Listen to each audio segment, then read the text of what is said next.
9th, 2024 regular meeting of the City of Troy Planning Commission. Copies of the agenda for tonight's meeting are available at the entrance to the room. Agendas and minutes of prior meetings are available in the city website. The meeting will be conducted in accordance with the agenda as presented or amended by the Planning Commission. State law establishes planning commissions. This planning commission is comprised of 9 residents appointed to serve our community. Members are appointed by the mayor and confirmed by the city council. Other individuals participating in the meeting include representatives of the city's planning department, city attorney's office, and the city's planning consultant, Carlisle Workman and Associates. If you wish to address the Planning Commission, please come forward to the lectern when recognized and clearly print your name and address on the sign-in sheet. Please begin your remarks by stating your name for the benefit of the commissioners. All remarks are to be addressed to the Planning Commission, not to anyone else in the room.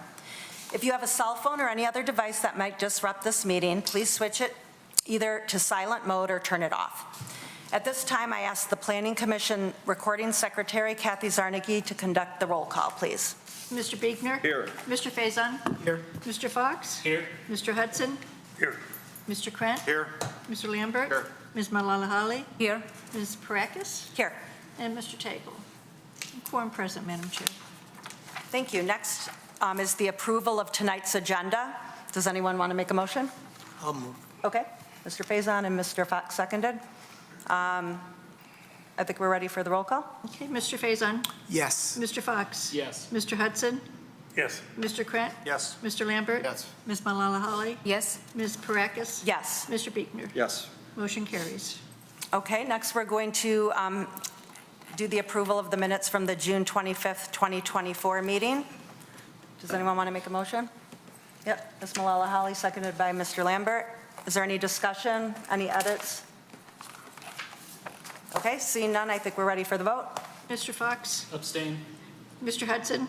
Yes. Mr. Krent? Yes. Mr. Lambert? Yes. Ms. Malalahali? Yes. Ms. Parakis? Yes. Mr. Biegner? Yes. Mr. Faison? Yes. Motion carries. Okay, thank you. We're going to move on to public comment for items that are not on the agenda for tonight.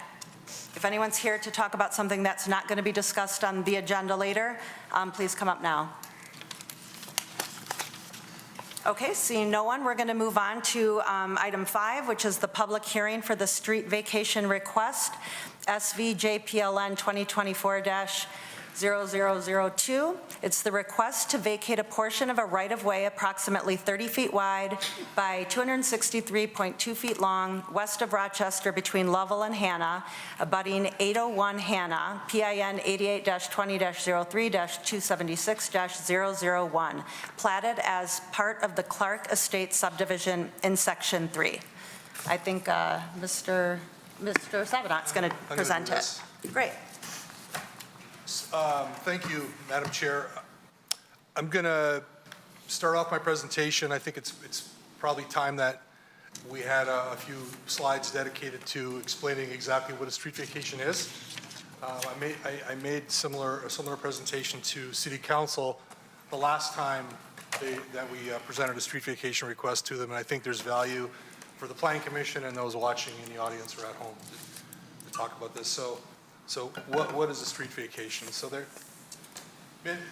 many of you will remember a few meetings ago, Mr. Lambert did a, quite frankly, outstanding presentation on the Land Division Act, which used to be called at one time the Plat Act and also the Subdivision Control Act. But that act, as Mr. Lambert eloquently explained, regulates how land in Michigan is divided into 2 or more parcels. And it regulates how subdivisions are developed and how subdivisions are amended. So this is authorized, street vacations are authorized under the Land Division Act. For those who don't know, a right-of-way is a public street, walkway, or an alleyway. And sometimes when subdivisions are approved, the right-of-way is approved, but it's never developed. And internally, we call those paper streets. And there's numerous examples of paper streets throughout the city of Troy. So a street vacation occurs when the city transfers its interest in a public right-of-way to a private owner. So ownership changes so that it's privately owned and it's no longer a public right-of-way. So once a right-of-way is vacated, the ownership reverts to the owners of the property on each side of the right-of-way within that plat. If there's a street, owners on both sides in the same plat, the ownership would basically, half of the right-of-way would go to each owner. I'll get into how this application is a little bit different, but that's how the act, what the act requires. So the process in Troy, there's an application submitted, staff reviews it, generates comments. There's a planning commission meeting. It's mandated that it's a public hearing. Planning commission makes a recommendation. So we're a recommending body tonight, not an approval body. Then there's a public hearing of city council, and they ultimately make a decision.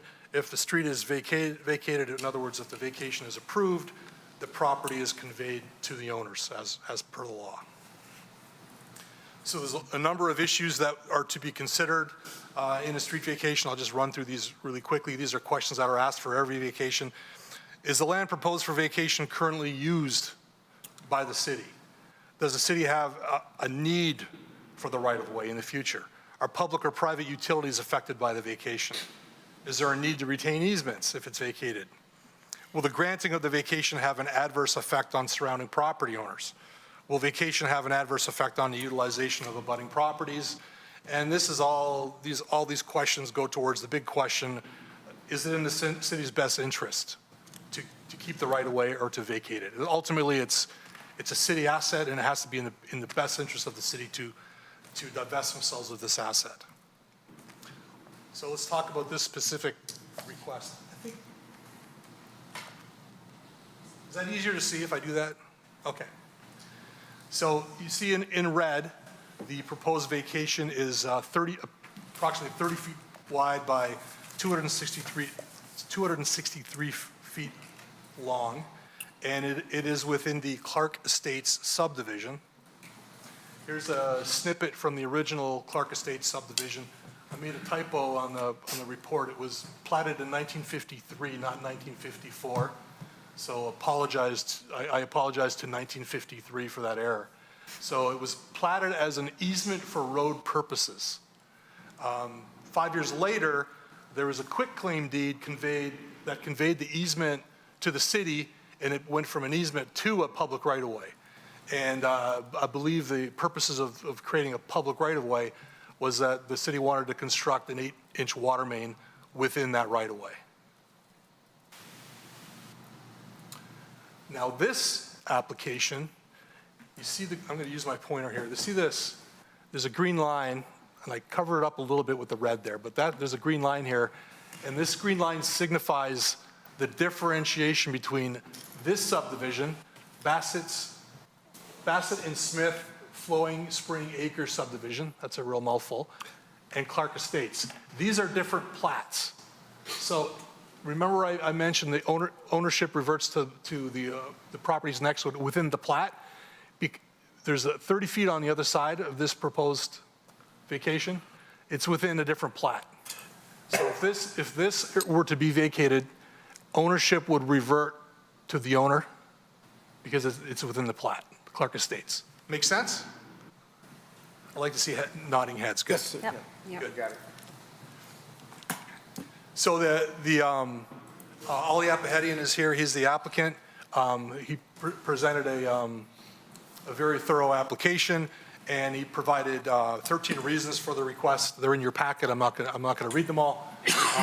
One of the reasons it doesn't mention is that I believe if this vacation were to be approved, it would be a big enough lot to be split, and the northern portion of the parcel could be split off and developed as a home or sold or what have you. So this application went through our BSNA program internally, was circulated for comment, and we got a number of comments from staff explaining their concerns, and I'll just summarize those. City-owned utilities should remain within rights-of-way whenever possible. The right-of-way was obtained for installation of the water main and future maintenance of that water main, and there's no apparent benefit to the city in changing to a road easement. These comments are generated by members of the Department of Public Works and the City Engineering Department. We also received a number of comments via email from members of the public, and there was a resident who indicated that the right-of-way is used presently by children to walk to school, and the right-of-way is an open space corridor for recreation and wildlife. So summarizing those comments, the comments generated via internal review and provided by residents do not support the proposed street vacation. And with that, I can answer any questions that you may have. Thank you, Mr. Sabanant. Does anyone have any questions? Mr. Fox? Was the water main ever built? Yes, there's an 8-inch water main. An 8-inch water main, Yes. okay, thank you. Yeah, Mr. Faison. Did you say in your presentation one of the key decision criteria for the city was if it was in the best interest of the city? Yes, That's the asset? that's the biggest question of all, yes. But the city review seemed to conclude it wasn't in the best interest of the city. Based on comments generated from the city engineer, the Department of Public Works director, and other members of those departments, yes. Okay, thank you. Does anyone else have any questions, Mr. Sabanant? Go ahead, Mr. Lambert. Can I, Madam Chair, can I? Yeah. A member of the audience raised their hand, so this is a public hearing, and there'll be an opportunity for a public comment. We're not there yet, but you'll have an opportunity to come to the microphone. Yeah, thank you. We're not going to take questions from the public at public comment. You can come and address us, but it's not a back and forth dialogue. Mr. Lambert? There were some residents that suggested that this area might be part of a longer trail system that could be eventually built, although Mr. Apahidian said it's not part of the city's master plan for trails. Is there potential for eventually some type of a trail? Yeah, connection? there's no plan today that shows this corridor being used for a trail. That's very clear. But we have in the relatively distant past developed just across Livernois here, developed the first phase, the first section of a multi-purpose trail, and there have been steps taken to extend that trail. I think all of us who were here were involved in the Village of Troy PUD and the detention basin that's proposed and under construction on the DPW property. That is to have a pathway connection through the PUD, through that public space, public area, through the two residential developments to the south, potential to connect into the school district property and to continue to go south and connect with that portion of the trail. And, you could kind of circuitously go from that to this. Are there specific plans for that?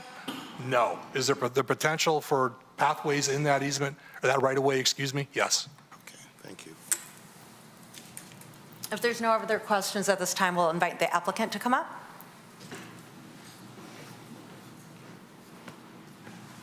Good evening. My name is Darius Dinkowski with the Butzel Law Firm on behalf of 801 Hannah Avenue and its owner. As the commission is aware, the owner, Mr. Apahidian, has submitted a pending application for the street vacation, and he at this time would like to make a brief presentation. Sure, thank you.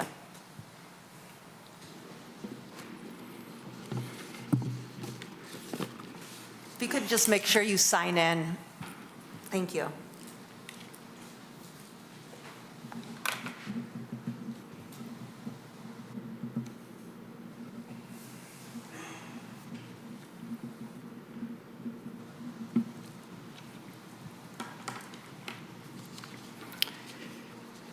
Good evening, Ms. Chairwoman and Planning Commission members.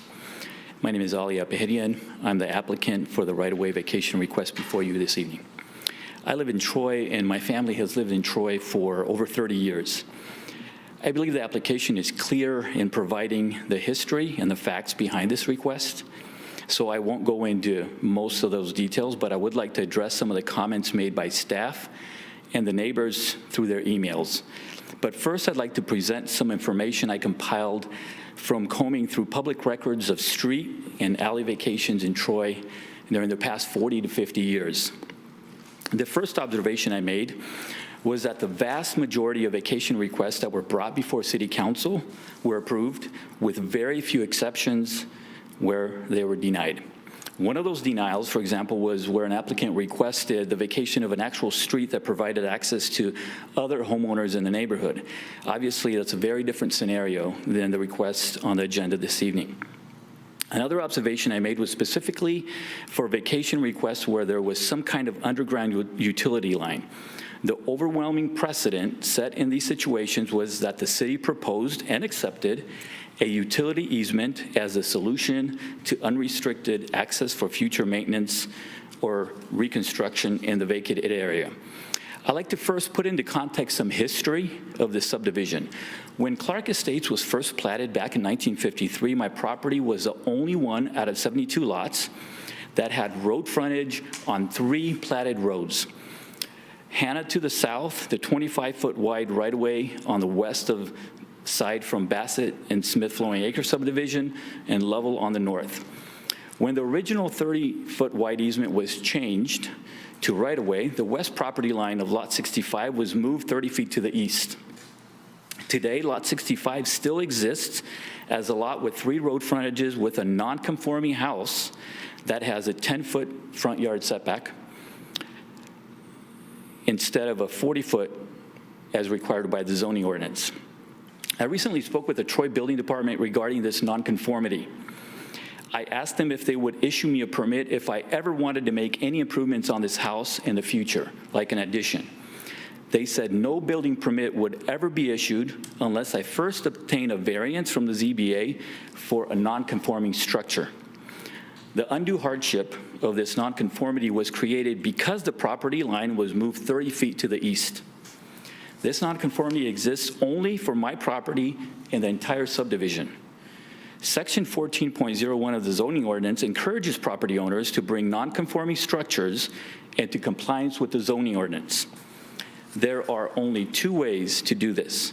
One way is to demolish the entire house and start over with the correct setbacks, and the other way is to more simply, and what the logical solution is to restore the right-of-way back to the easement the way it was originally platted. Next, I'd like to address some of the comments resulting from the city staff internal review. The first paragraph on page 8 of the agenda tonight is titled Impact on Access to Existing Lots or Buildings, Including Emergency Service Vehicles. The first sentence says, quote, if the right-of-way were to be vacated, easements would need to be retained so that access is not impacted, end quote. The right-of-way, the city right-of-way maps and the information I provided in the application show very clearly that access to all properties in the neighborhood will remain exactly as it is today. No access will be affected in any way by the vacation of the requested right-of-way.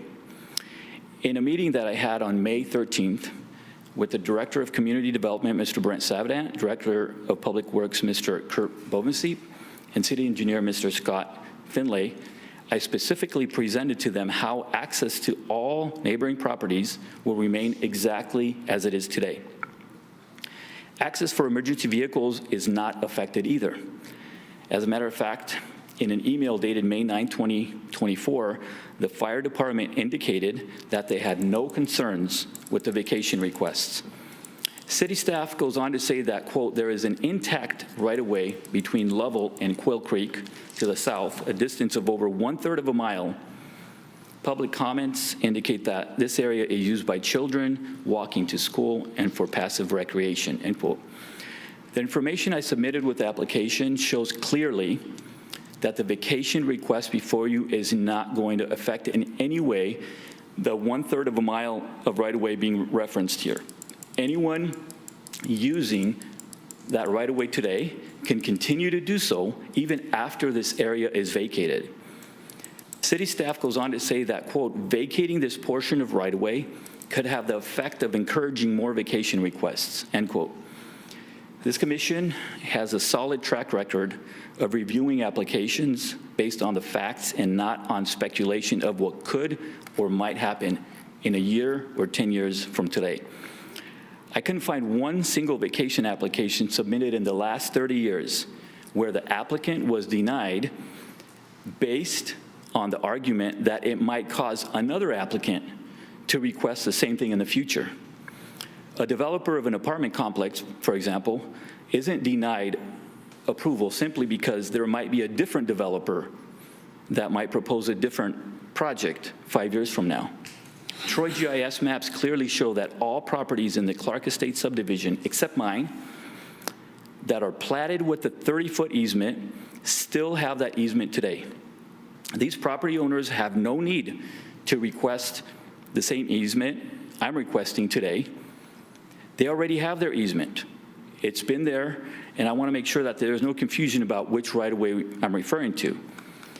And granting this vacation request will not, quote-unquote, break the right-of-way, as alluded to in a comment on page 8. What actually did happen is that the continuous easement was broken, and I'm requesting tonight that this be restored. The comments from the Engineering Department and Public Works Department indicate their preference to have public utilities in right-of-way versus an easement. Let the record show that in all the past vacation requests with underground utilities that were granted, the Engineering Department and DPW did not object to having utilities in an easement. Furthermore, the following statement was made during a public hearing for a relatively recent vacation request with underground utilities that was approved.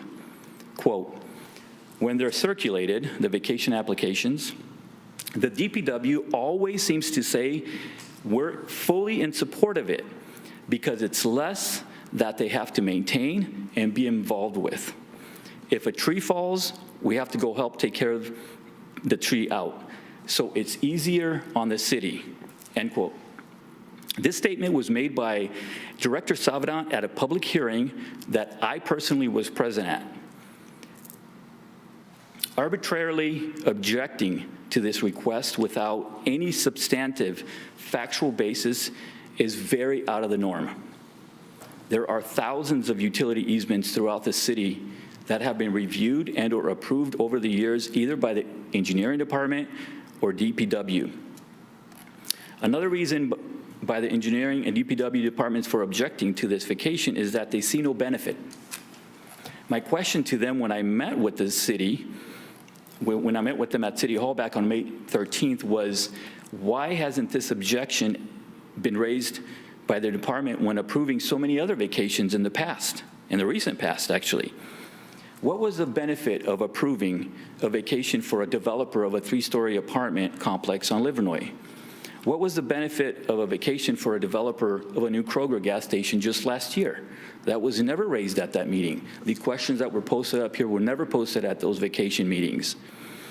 Benefit is very subjective, and I respectfully submit to you that the benefit to the community and to the environment of this vacation request is much greater than that of a gas station or an apartment complex with just pavement, because all the green space that exists today will remain as green space and will not be turned into pavement or a gas station or parking lot for a condo development. DPW also indicated that they have no concerns to maintain the current right-of-way area. The fact is that DPW has never maintained this area. They specifically told me that it's my responsibility to mow this city-owned property. And I actually mow the lawn there every single week, and I clean that area, not the DPW. There are 2 emails that were sent to you by residents that live right across the street on Lovell on the north side. And it was just a carbon copy. Each email is the same. And these emails started off by saying, quote, "I believe vacation of this right-of-way would be a detrimental impact to our neighborhood," end quote. I can assure you there is nothing detrimental about preserving green space through an easement that ensures nothing will ever be built there. One of the comments was that children pass through that space. Children who live on Lovell are part of Avondale schools. Children who live on Hannah, just a street to the south, are part of the Troy School District. I contacted both the Avondale School District and the Troy School Districts, and I asked them if there are any bus stations within that area that would require school children to cross through that area. And they clearly said they have no bus stations that children would have to cross through that area to go to school or to go to the bus. One of the emails was written by the neighbor, Ms. Kasperzak, who lives at 765 Lovell. The city, she has city-owned open green space directly adjacent to her property that is twice as large as the area requested for vacation tonight. Twice as large, directly adjacent. Using words such as detrimental and destroy for preserving green space is absolutely unwarranted in this situation. And these are the words being used by the neighbors in the email. This space is not at all being destroyed. It's being preserved and protected. It will look identical to how it looks like today after the vacation. Not a single tree is being cut down. The grass will continue to be maintained. The wildlife can cross through there unobstructed, just the way it has up until now. The only difference is that it will be restored back to an easement as it was originally platted. That's the only difference. It'll look exactly the same as it does today. Anybody passing by there will see absolutely no difference. The request before you this evening to vacate a section of right-of-way is not unique. Vacating right-of-way with underground utilities is also not unique. It's been approved in Troy on many other occasions, with the existing access conditions of the vacated area being much more challenging than the area before you this evening. Situations such as a sanitary sewer line going through multiple backyards of properties with virtually no access for maintenance because of fences, trees, or structures. The area requested for vacation will remain open and unobstructed green space, virtually identical to how it looks today. The legal instrument of an easement will give the City of Troy permanent access to this area for any required future maintenance or construction work. The area will be easily accessible for ingress and egress from both Hannah on the south and Lovell on the north. It's more than optimal for access there for any future work. And just as a side comment, the water line that was installed there in 1958, I believe, was actually replaced, and a new water line was installed there in the year 2000. And the life of a water line that's typically installed in the last 20 years is 50 to 60 years, and the city engineering department actually confirmed that. So the water line that's there right now has an easy life of at least another 25 to 30 years. And if it needs any maintenance, it's open. The city has full access to that space. Nothing will ever be built there. The vacation process that has been adopted and consistently implemented in Troy for many decades now has established a precedent that is fairly straightforward and equitable. Vacate the area, but retain the easement. I'm not a developer requesting approval of a 3-story apartment complex or a PUD in a neighborhood node, as you've seen here frequently in the last 2 years. I'm a resident requesting right-of-way to be converted back to an easement the way it was originally platted and the way it has existed for all my other neighbors to the south for more than 70 years. For all the reasons mentioned in the application and the additional facts presented before you this evening, I respectfully request a vote to recommend approval. Thank you. We can answer any questions if you have any for us at this time. Thank you. Does anyone have any questions for Mr. Apahedian? Yep, Mr. Krantz. So if this is granted, would you be building another house, splitting the lot and building another house? I bought this house for my daughter, and the way the property is today, I like the way the property is. We have no plans of demolishing the house, to build any new houses there, to build McMansions the way it's done in other places in the city. I like the house just the way it is. My daughter likes the house just the way it is. Just a follow-up. So it appears that the driveway is actually in the right-of-way now?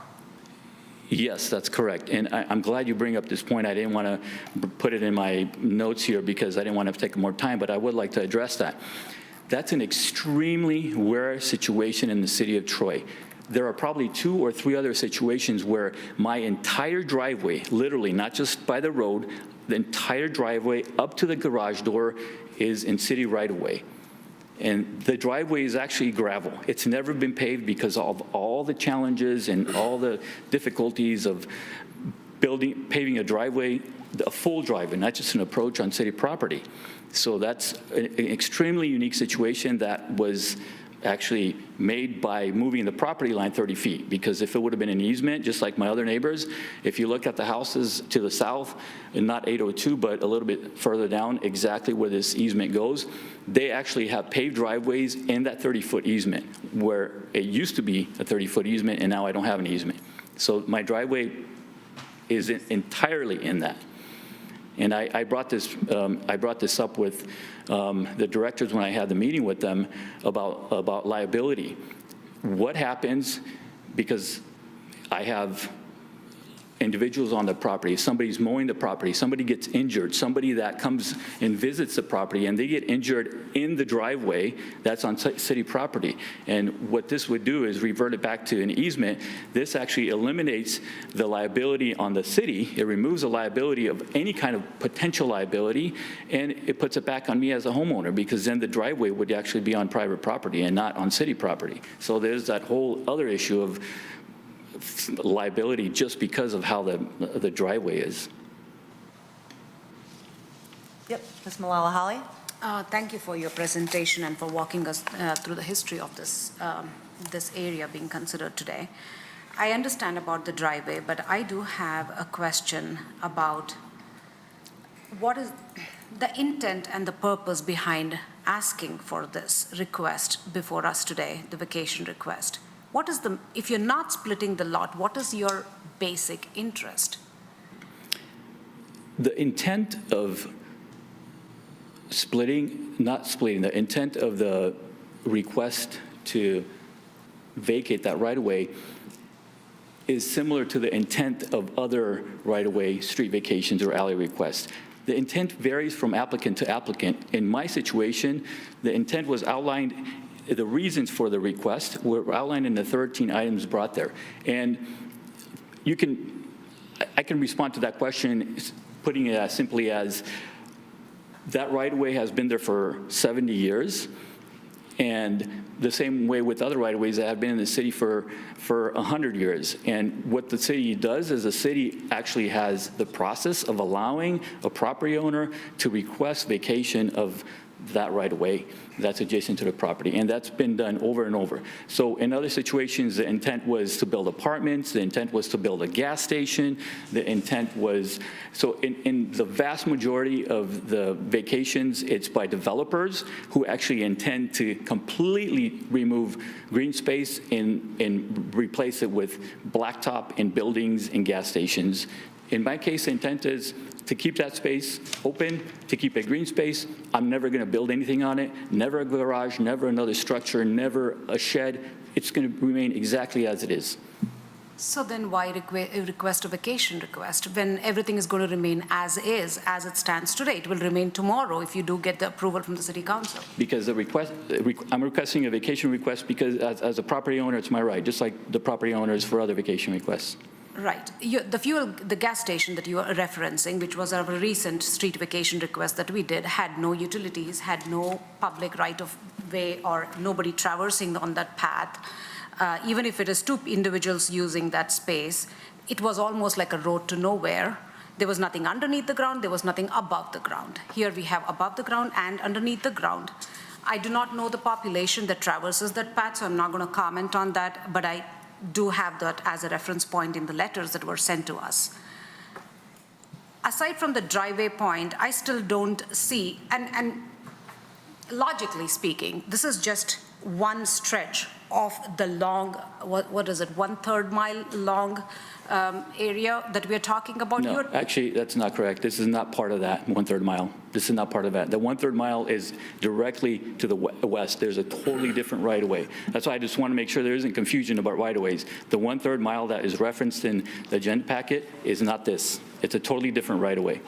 This is not part of the 1/3 mile. The 1/3 mile is directly to the west that starts at level and goes all the way down for a third of a mile. That's a completely separate right-of-way. So I hope there isn't confusion going into this about which right-of-way we're talking about. It's not part of that.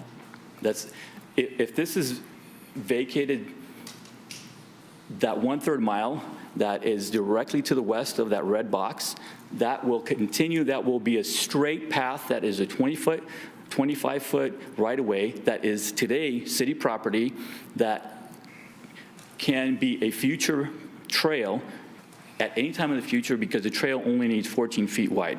That's the spec, that's by AASHTO, and there's 25 feet there. So there's plenty of room for the city to actually put a trail from level down the 1/3 of a mile if they ever wanted to, but there would probably be objection by the residents because that trail would be 20 feet from their front door. I would have no objection to it, but if it happens in the future, but there probably would be objection by others because that trail would be right at the front door. So that's a totally different section of right-of-way. It's not the right-of-way that I'm requesting for vacation. Mr. Faison? How long have you owned the property? I bought the property in January of this year. Okay. And like I said, I bought it for my daughter. Right, understood. So, and you were aware of the right-of-way and the driveway being in the right-of-way and the non-conforming structure? and all that? Actually, when I bought the property, as I mentioned to Director Savedant when I had a meeting with them, I was not aware of all the complexities and the unique features of this property. I was aware of some of them, but I wasn't aware of everything. I knew that where the property line was. I knew the driveway was on this side. I thought that was a little awkward that it was in the right of way. So I knew that because I knew exactly where the property line was. But in terms of these other complexities with it, even when I had the meeting with staff, we were actually trying to sort through all these unique aspects of the property right there in real time together because it was it's so unique. The location is and the way the property is, and even today it has 3 road frontages, the way it is, the way it's platted. Can I ask a follow-up Yes, question of to course. staff? So Brent, and I know this goes back a ways, but you said in 1953 it was an easement. I think in 1958 it was converted to a right-of-way. Do you know what was the rationale for that? I know it's a long time ago, but I believe it was for the purpose of the water main. okay, I didn't think you mentioned that earlier. Okay, thank you. Does anyone else have a question for the applicant? Yeah, Mr. Lambert. Obviously, based upon the input we've gotten from the neighbors around here, they've been utilizing this right-of-way for recreational purposes or just for walking purposes. So if this were to be granted of a street vacation here, they would no longer be able to access the site, is that correct? They can access the site because it remains exactly as it is. It's not fenced in, there are no barriers, but frankly, I'm not sure who would want to walk through that area because there are some very low spots and it's very wet many months out of the year. It's very wet. This isn't like a really nice, this isn't like a community park where somebody wants to just go there and sit down and relax. It's wet. If you walk in there, it's wet, it's muddy. But to answer your question, yes, if somebody wants to continue to use that area, they can continue to use that area and currently, they can walk through that area, through the right-of-way that is adjacent to this. They can go straight down all the way 1/3 of a mile. So that area remains open, unobstructed. It's not going to be affected at all by the vacation of this. It doesn't affect anybody that's currently using it. Just to be clear, though, if it were to be vacated, it would then revert to private ownership. So, Correct. The current owner, which is you, could say that all the kids can play in that area, but it's your private property. So if you were ever to sell that, a new owner could say, no, this is private property, you can't play in the yard, right? Yes, hypothetically, obviously, that applies to every single vacation that's been approved in the city up until now. That Right. is identical to But I this. just wanted to point out that it becomes private property. Right, but nothing changes, and there is access through that area directly adjacent to the west for residents that is completely a separate right-of-way, not related to this vacation request. Right, understood. That's still open. Okay. Mr. Fox? So just to make sure that I'm getting like a correct picture of this whole right-of-way situation. So there's a 25-foot right-of-way that runs 1/3 of a mile. That right-of-way then extends out to be 30 plus 25, 55 feet just for the length of this property in question, and then immediately shrinks back down to 25 feet once you cross level. Correct, yes, but these are totally different right-of-ways. Yes, of course, I'm just saying for the purposes of someone walking the distance, that will remain uninterrupted. Correct. And if anything, the current pathway is somewhat odd, that it suddenly juts out to 50 and then back to 25. Right. It's And- above and below, right? Correct, and to North and clarify, south. yes, and above level, north of level, that goes another third of a mile to the north. That is city right-of-way that is accessible to residents to use to walk if they actually wanted to. So none of that is affected. It's still there, it's going to be there, Okay. and So even with this vacation in theory reverting to public or private property, there's 2/3 of a mile of uninterrupted public property. correct. Okay, thank you. I just wanted to make sure I was picturing that correctly. Does anyone else have questions for the applicant? I just have a comment, if I may. So potentially in the future, the 726 and 783 could ask for a vacation request on the remaining area, right? Could ask. Is that a question for me? Could ask. In that case, I- well, I I don't mean- know, but we don't know, but it could ask, right? In that case, the entire area becomes private, and there will be no access for public unless, I don't know, unless there is some clear Is designation. that a question for Brent? Well, could that happen? Could, is a Yes. question, yes, Yes. could. So then, there is no question of that 1/3 mile. It's split now between private and public access. And that can become a problem if, again, if the city were to construct some kind of a trail path connecting all the other trails in the city, like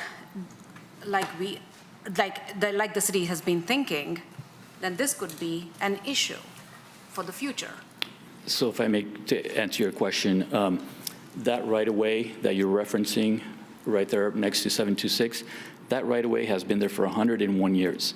And not one property owner ever in 101 years along that entire stretch has ever applied for a vacation in 101 years. So hypothetically, yes, there are so many hypotheticals that I believe that, I mean, vacation requests, when an applicant comes here, if you go back and do the due diligence that I've done, if you interject hypotheticals in a vacation request, then anything is possible. And there was a vacation that got approved very similarly that I referenced with utilities, and if that hypothetical would have been interjected where there was a right-of-way on both sides, then that would have never been approved, because hypotheticals basically bring to a screeching halt any requests that are brought before the Planning Commission and City Hall in terms of development. There are so many hypotheticals. But to answer your question, it's not one property owner, 101 years, have ever applied for a street vacation. Thank you. Thank you, Mr. Epihidian. Thank you. Appreciate it. Does anyone have any questions for the Planning Department, or should we open up for a public hearing? Okay, it is a public hearing, so if anyone's here to comment on this, you can come to the lectern, you sign your name, you address us, but it's not a dialogue, so we won't answer questions. And we are going to have the timer going, right, Brent? So everyone gets 3 minutes, and it'll give you a 30-second or 1-minute warning. It'll turn yellow with a minute left. A minute left. That light up there. We won't start until you're signed in and ready to go.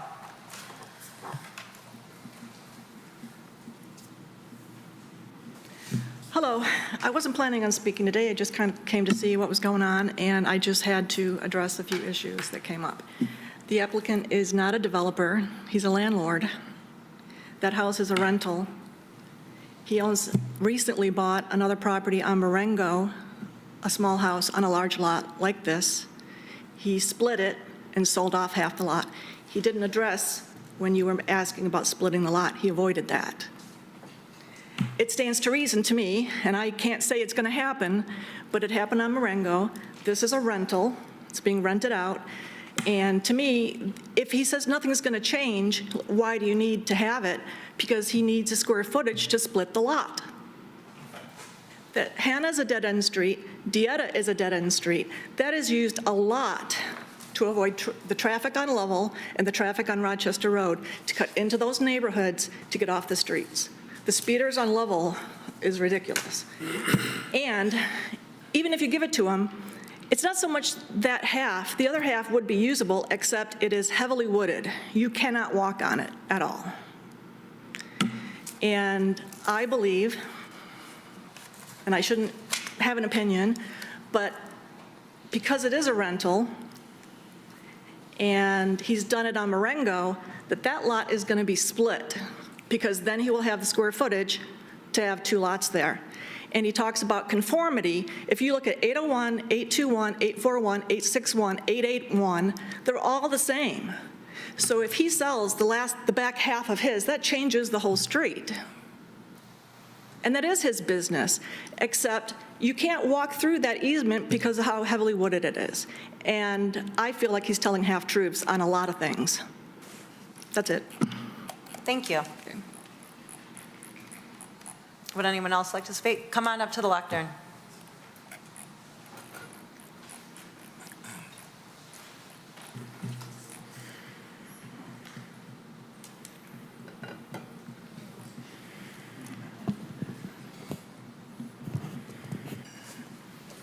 Hello all. Excuse me. My name is John Terenzi. I live at 841 Hannah. I speak for, me, my wife. There's other residents that live on the street. I guess our main concern is that the lot will be split and a house will be put up there and just, change the integrity of the sub. The applicant stated that it's very wet and, you can't walk through there. Any of you could go and walk through there right now, even though it just rained Sunday. It's not a wetlands. I walk my dogs through there. My wife walks her dogs through there. They're elderly people that live on the street. It's a cut through. Another issue is if the lot in the future does get split, the applicant says right now that if it's awarded to him, he'll keep it open for the public. People can walk through there and whatnot. If the lot gets split, then people won't be able to get through there because the applicant won't own it anymore, and the new owner may not want people trudging through their backyard. I wouldn't. So, I guess, that's about the gist of it. We don't want to see the subdivision change. I've only lived here for 4 years, but we like the quiet street. It's a nice, quiet, dead-end street. We like the view from our backyard. That's about it. So, thank you very much for listening to me. Thank you. Come on up.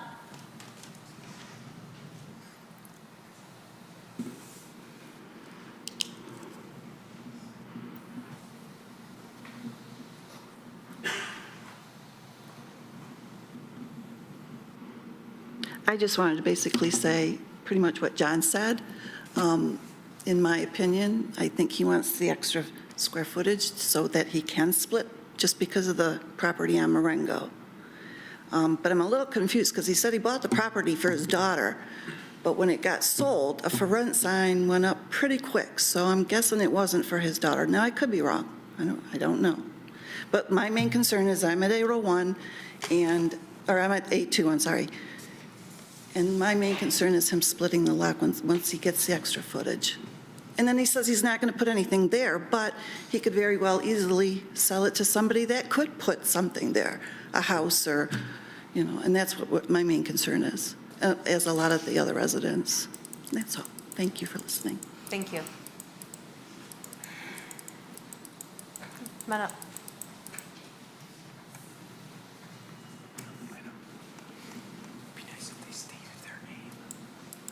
Stating their name.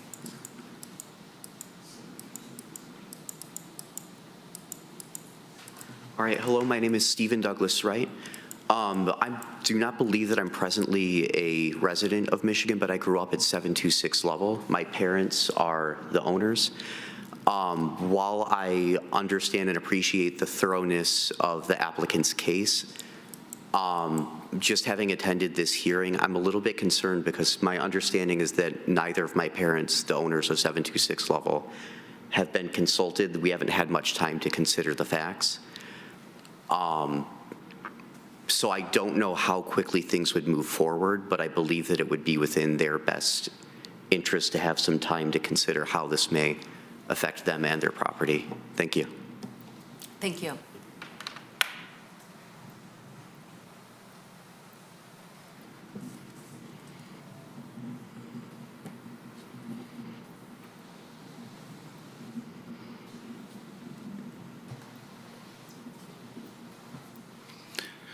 Hi, everybody. I'm a resident at 783. They're right beside 801. We just wanted to point out in concurrence with the rest of the neighbors here that it is a rental property. There is a family living in it that we don't believe is the applicant's daughter respectfully. And on top of that, those renters themselves could also prevent people from accessing that. He says that like it could still be public access, but even the renters themselves could hypothetically stop people from doing so if they want to. So just wanted to make that note. Thank you. Thank you.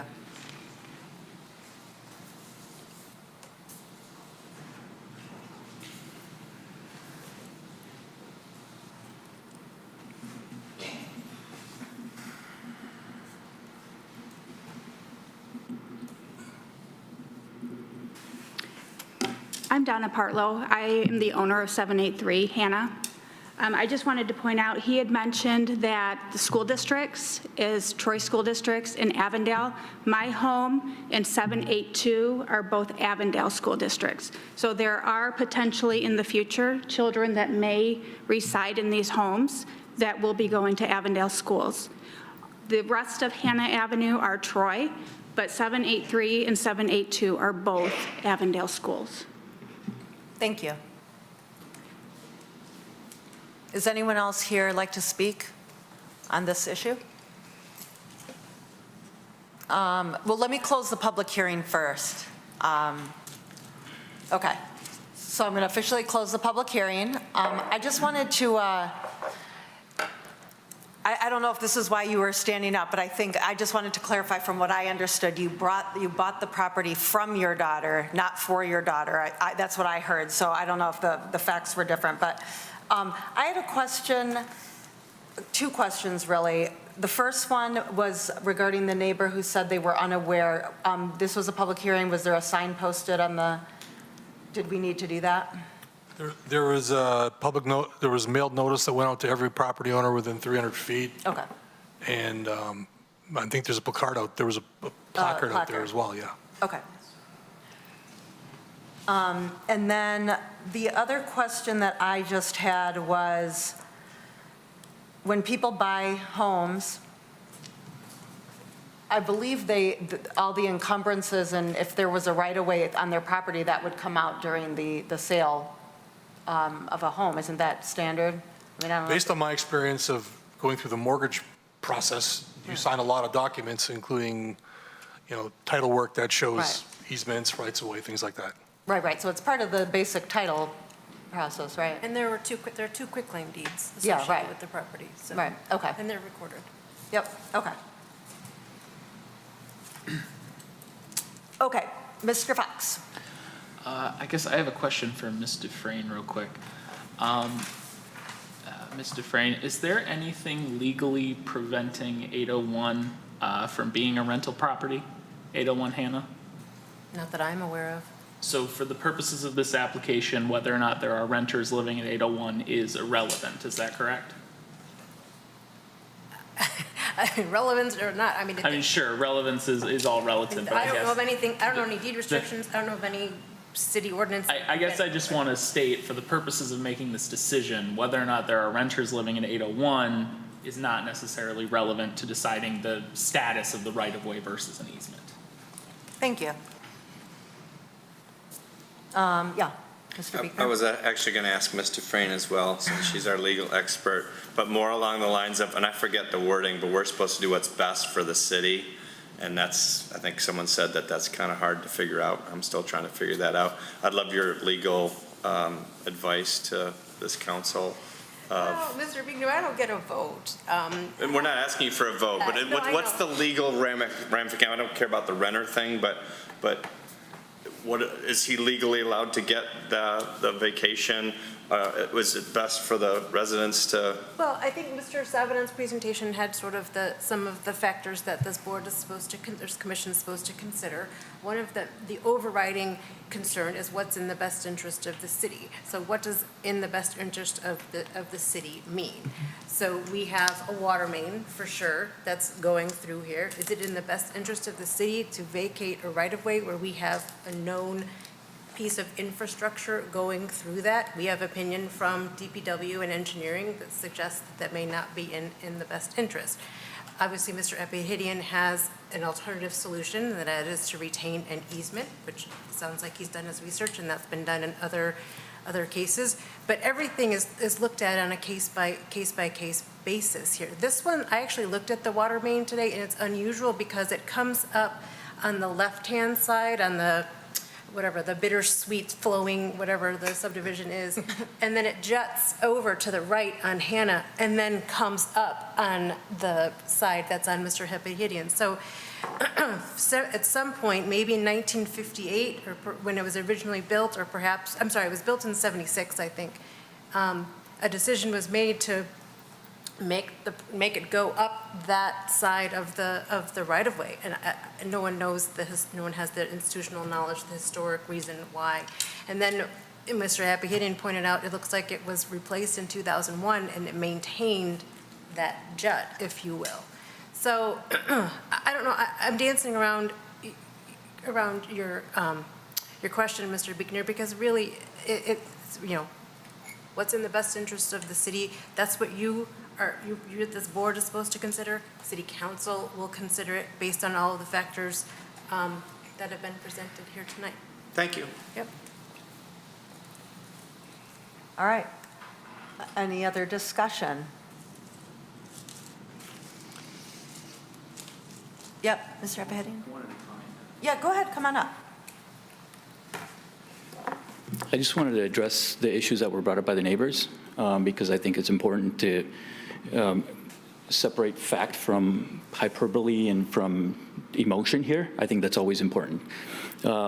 First of all, I think that this body and any other body in the city should not discriminate against an applicant based on if they're a homeowner that lives in a certain property or if they actually have a renter in that property, because there are developers that come before this body multiple times, and there will be one tonight, that doesn't live in the properties that he proposes here for projects. And so that should not be a factor at all. If it's a renter, that's actually very discriminatory. So I hope it's completely not considered in this conversation. And what's even another borderline discriminatory comment or inference is that the renter there is not my daughter, and because the renter there is African American. So how do you know the renter is not my daughter? Just because she's African American? So that's another borderline inference of that's kind of racist, even though it wasn't explicitly mentioned. And just to clarify your concern, I bought the property for my daughter. And who lives in that property? Just like everybody else in the whole city, that's actually private information. That shouldn't be relevant in this conversation and shouldn't have any weight of who lives in that property. It could be my daughter, it could be somebody else, it could be my parents, it could be anybody's. That's personal, private information that should have no bearing on this. And the fact that if I own or don't own another property in the city, you got developers coming before you constantly that own other property in the city, and that is not a factor that's taken into consideration at all. That's discriminatory. To discriminate, to make a decision for an applicant just because they own or don't own property in the city, that should not be considered here. A lot of the comments that are made by residents are made in ignorance of the law. And I took offense to a resident saying that I say half-truths. I didn't say half a truth. What I said here before, what I said when I was asked about splitting, I said the truth, and I was very clear. I bought this property for my daughter. I intend to keep the property as is. I'm not intending, I have no plans of splitting the property. I have no plans of building McMansions or anything like that. I like the property the way it is. My daughter likes the property the way it is. I don't know if I can be more clear than that. So residents making inferences or accusing me of saying half-truths, that should not be taken into consideration here. That's not correct. And one of the residents said that that area is not wet. It's not wet today because it's 90 degrees outside, and it's not wet in the summer. I said it's wet in the spring. In the spring, it's wet for about 2 months. It's quite wet. I never said it's a wetland. It's not a wetland. It's just very wet. So walking through that area, you don't see people walking through that area when it's that wet because it's just very wet. One of the residents said that I mentioned that I'm not going to put a building there in that easement, in that space, but somebody else that buys the property after me, if I ever sell it, can put that. That's actually not correct. That easement is perpetually, the language of the easement and the zoning ordinance prohibits any owner, myself or any future owner, from putting any structure in that space. So nothing will ever be built there by myself or by any future property owner that ever owns that property when it ever gets sold. And one of the residents mentioned that renters can prevent access to that property. That's just speculation. I mean, we can't just say, you can't accept speculative comments with this application just because a resident says that a renter is going to block somebody there. That's speculative. That's inappropriate. So I just wanted to touch on those matters and clarify also that one thing that wasn't mentioned by any of the homeowners, because they don't have to deal with this, is the illegal nonconformity of my property. Their property is perfectly fine. Every resident in that neighborhood, in this subdivision, can make an addition on their property anytime they want, get a building permit, without having to go to the zoning board of appeals, without requesting a variance. Everybody can do that, except me. So this property is currently legally non-conforming. And one of the main requests and one of the main reasons, and that was enumerated in the reasons that I clearly spelled out in the 13 reasons why I'm requesting this vacation, is to bring this property into legal conformance and remove the illegal nonconformity. And all the other residents that spoke here, they don't have to worry about that. I do. So I think that needs to be taken into consideration. And Mr. Buechner, you mentioned that this body needs to take in consideration and vote based on what's in the best interest of the city. Every single vacation that took place, 3-story apartments on Livernois, we can argue whose interest was that in, the developer. The city had no best interest there. A gas station, is that in the best interest of the city? I respectfully submit to you, the city has no interest in a gas station. So the best interest of the city, that language, if you do your due diligence on previous vacations that were brought before this body in the last 40 years, that is rarely ever mentioned as explicitly as it was mentioned tonight. Rarely. It's the last 3 vacations that were brought before this board. In 5 minutes, the vote was taken and it was approved, and the next agenda item was brought up. So this is extremely unusual to have for an issue that's so simple to resolve, to vacate and to provide an easement, and the city has full access, to create so much contention. There's no reason, because all the other previous cases were approved in 5 minutes by this body and sent to the city council for approval without all these issues being taking a deep dive. Never brought up. And that really dumbfounds me why hairs are being split for this specific application and dozens of applications. There's a precedent and it's public record. None of these issues have been brought up in the past. So I just wanted to clarify that.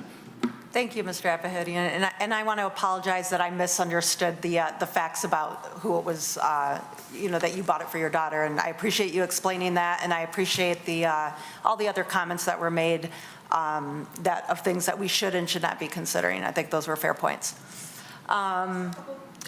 We close the public comment at this point. We can't take questions. So are we ready does anyone want to, we can still discuss, Mr. Fox? So this is a very unique situation. I think the applicant is correct in pointing out how unique this is.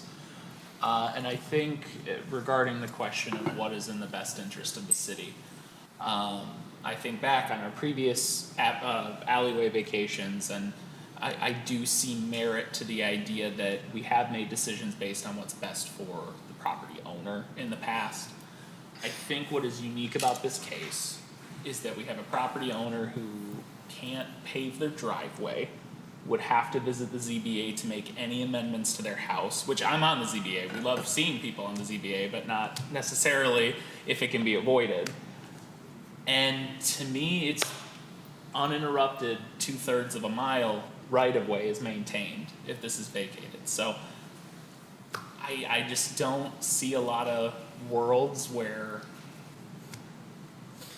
I don't know, I just kind of shrug. Like, I look at the shape of this plat versus the other properties, and it's like, well, this one's the weird one because it's smaller. You know what I mean? Like, it doesn't match with 802. It doesn't match with, you know, the shape of the rest of the lots in the neighborhood. So I don't see a reason why we wouldn't approve the vacation. Mr. Faison?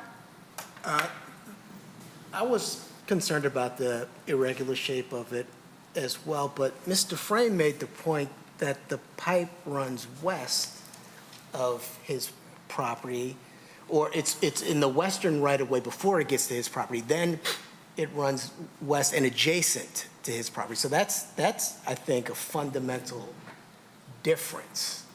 And for me, I think retaining the right-of-way is consistent with, seems to make sense to me. I realize it's a complex issue, but yeah. Did you have a question? Okay, Ms. Malala Holly? This is a unique situation, no doubt about it. I do not think comparing it with the Kroger gas station is the right way to approach it. The applicant did talk about the city's best interest. Well, the city is not an entity. The city is for the people, and the city wants to go based on what the people will most benefit from, because the city works for all, not for a few or one or many. It's for all. And on the 13 points that the applicant has brought before us in terms of why he is wanting this vacation request, I have 2 of them that I strongly not in agreement with. Point number 5, the area is not needed for any future trail or pathway based on the City of Troy Trails and Pathways Master Plan and the City of Troy Master Plan 2040. Now, to me, this sounds like a speculation or an assumption that city will not go ahead and do anything in terms of future trail or pathway construction. The second point that I have a slight objection on is point number 8. The area is not part of a network of alleys or streets that are interconnected or continuous and that provide any manner of ingress and egress of the adjacent and nearby residential properties. Well, to a certain extent, it may be true, but not to the fullest extent. I still feel that this is still being used, quote unquote, like an alley by the residents. No matter how many are using it, if it's being used, then it becomes something that the public is benefiting from. And the last one that I'd like to talk about is the point number 13, the vacation of the area will eliminate the nonconformities of the lot and structure. Now, I understand the applicant does have some issues with it, including the fact that there is some upgrades that he cannot do for this particular house that sits on this lot. But when you look at the map that is right in front of us, it pretty much confirms in terms of the distance from the street with his neighbors to the right. So I do not really agree with some of the points here made. And for me, we here on the commission sit for the city and for the residents of the city, most importantly. And if the residents feel that this is a right-of-way that they would like to keep, including our Public Works Department who have stated it clearly, then I would vote for keeping it as a right-of-way for all. Yes, Mr. Krantz. I got a couple of points. One, if this was, there's no, well, let me put it this way. He stated that he's not going to split the lot, flat out, not going to split the lot. So if he's not going to split the lot, what's the difference of a right-of-way or an easement? The property just stays as is. So why not just leave it as is? In addition to that, the water and sewer comments show that the city-owned utilities should remain in the right-of-way whenever possible. Well, it's possible to remain, so we should just listen to what that department says and leave it alone. Thank you. Anybody else? Yep, Mr. Buechner? Mr. Fox, just 801, 821, 841, they're all the same size, 861, 881, 901. The only one that's different is 802. It's a little bit bigger, just a detail. And I agree with that. That's why I asked Ms. Dufresne, because all applications are unique, and it's what's our opinion and for what best interests of the city. I think Ms. Mahalahalli nailed it as usual. I'm against it.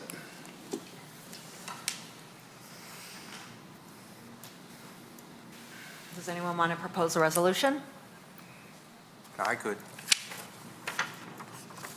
So the resolution that was in the Oh, yeah. we've got- electronic packet had an error. It's a separate sheet that he has. Separate sheet with I got a it. recommendation for approval on one side, a recommendation for denial on the other side. I've never seen that resolution. So, Wait, hold on. It wasn't in the packet, in the agenda packet. Okay, I think we can get you one right now. I think the one in the packet was just incorrect. Is that correct? no, it just. It was just citing the wrong property, I think. Yes. This is just the correct one. But let's give the applicant a minute to read it.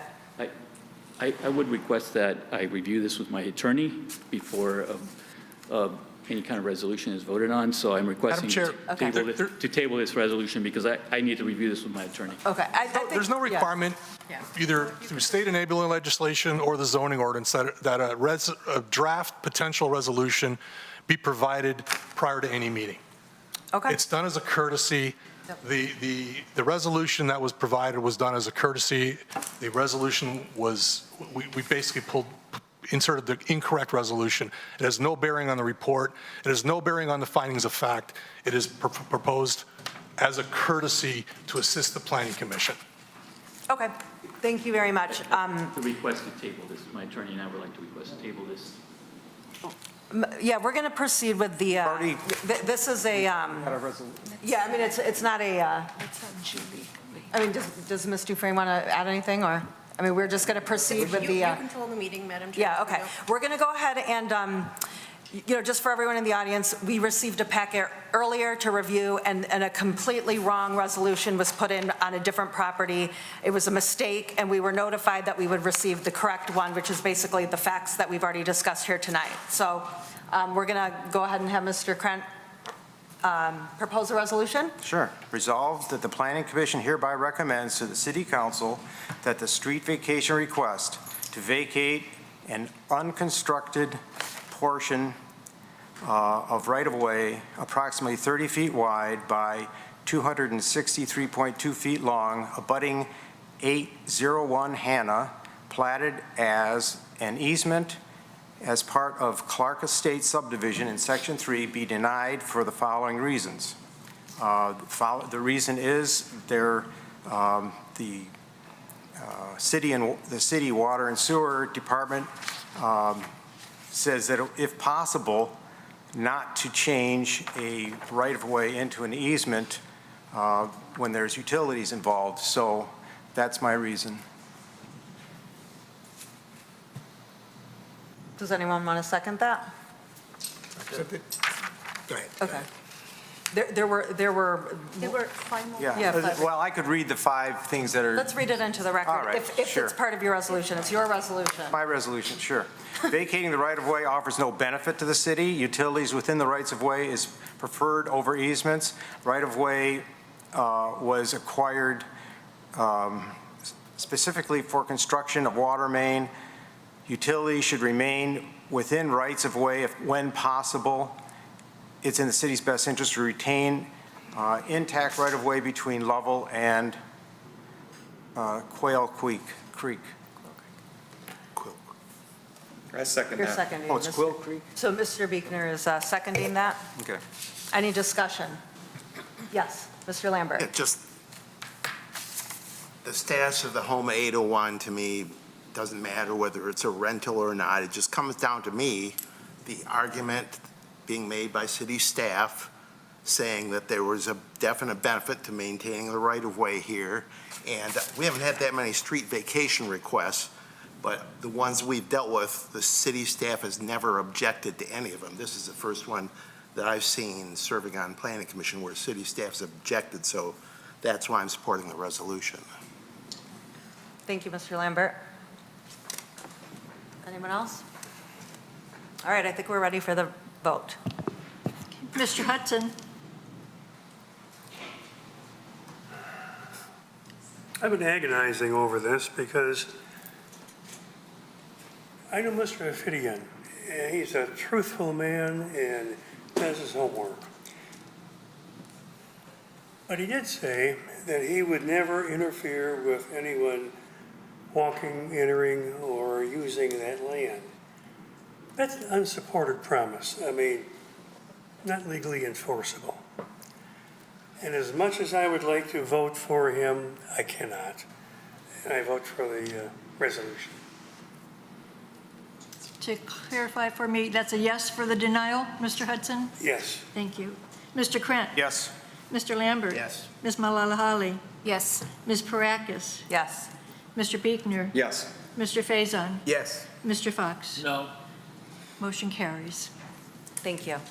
So for those in the audience or those watching at home, this is a recommending body. The final decision rests with City Council, and there's no date set yet at this time for a City Council meeting agenda. And is it correct that there will be another public hearing at the City Council meeting? Yes, I believe it is required, does require a public hearing, yes. Okay. Thank you, everyone, for coming out tonight on that. We're going to move on to item 6, which is the preliminary site plan approval, JPLN 2023-0020.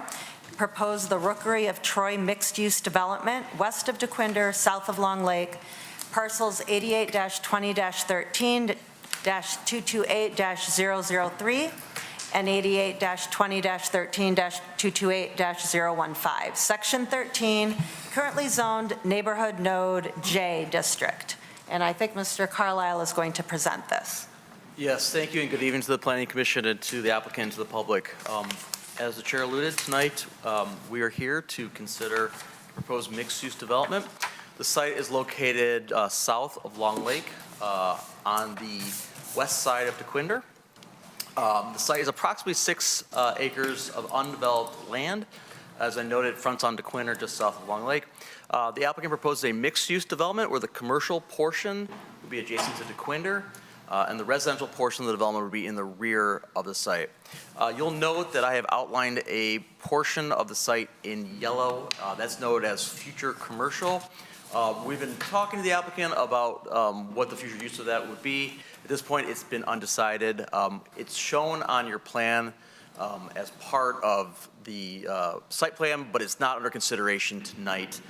And when and if that parcel does have an application for development, it will come back before you for future consideration. So tonight, we're only considering the development of the area outlined in red, again with the commercial portion up front here on DeQuinder and the residential portion here back in the rear. The site is zoned neighborhood node and small-scale retail, office uses, and attached residential, which is being proposed, are permitted uses in the district. Again, just reiterating that that 0.75 portion of the development is not under consideration tonight. The site is surrounded by a mix of zoning districts, including to the south is R1C single-family residential. To the east is the city of Sterling Heights. To the west is R1C single-family residential.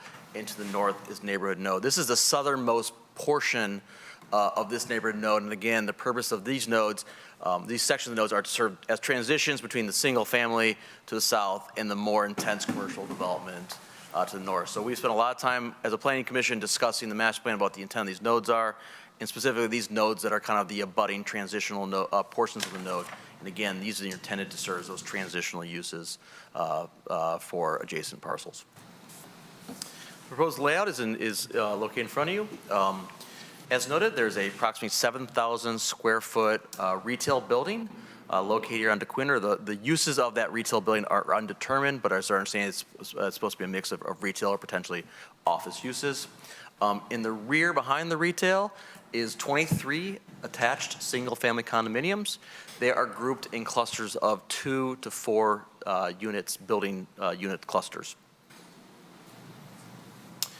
The development is served by a new private road that's going to be accessed solely off DeQuinder.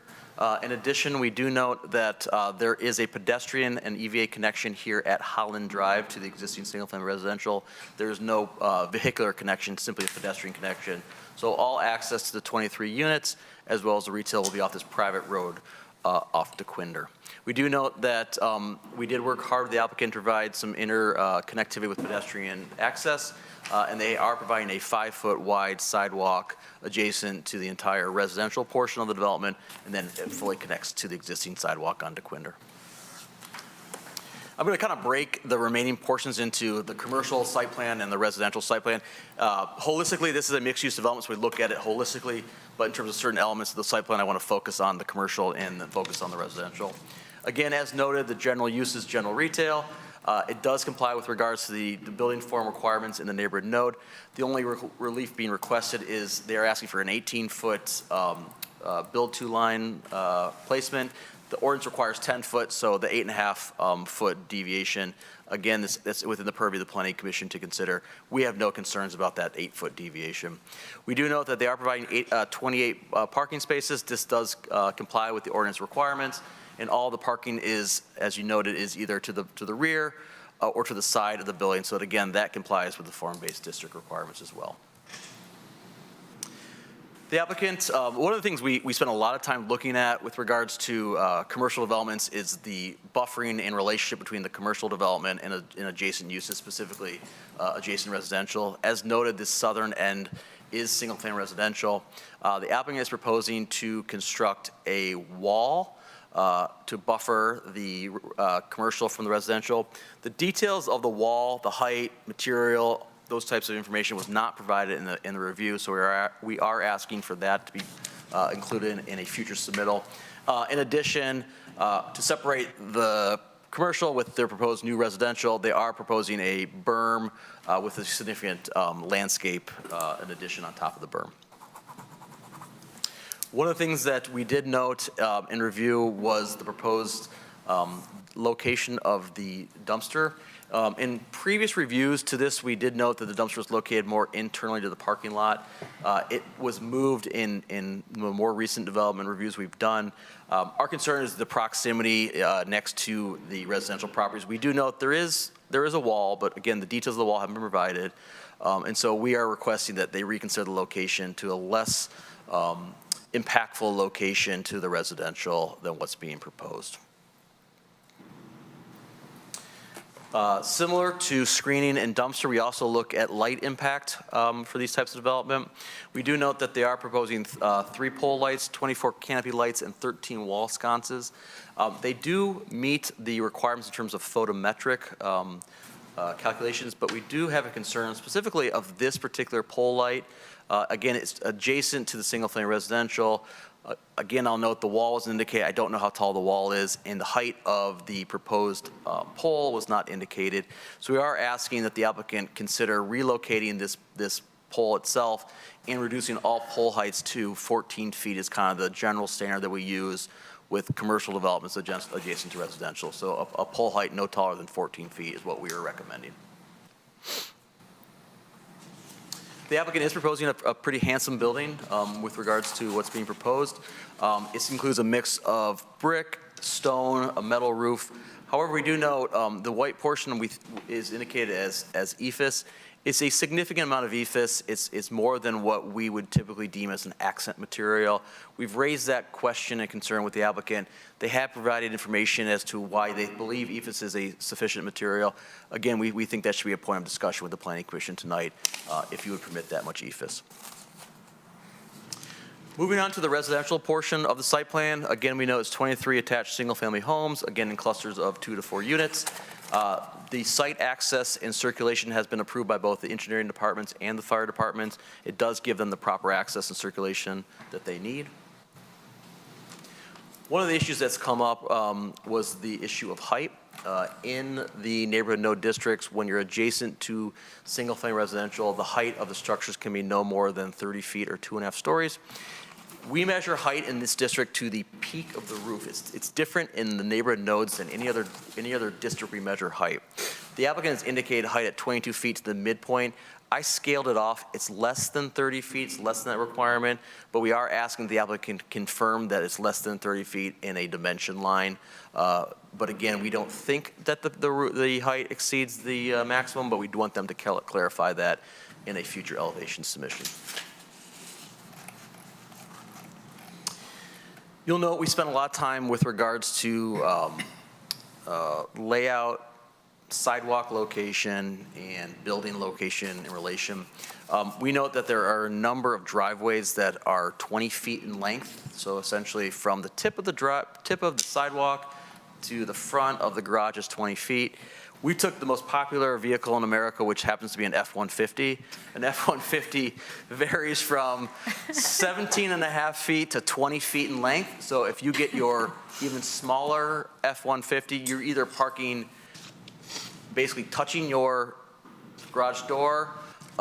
If not, you are overhanging into the sidewalk, and potentially, if it's longer, you could even potentially overhang into the street. So we are encouraging the applicant to provide a minimum length of 25-foot driveway. A standard single-family home in any other district has a minimum 25-foot driveway length because that's what the setback requires from the street. So you're automatically built in a longer driveway. We don't have that provision in the neighborhood nodes for residential. It's something that we should probably look at. But we do have concern about only a 20-foot length of a driveway. Landscaping, we do note that they did provide the minimum 20-foot green belt and evergreen screen along the single-family property line.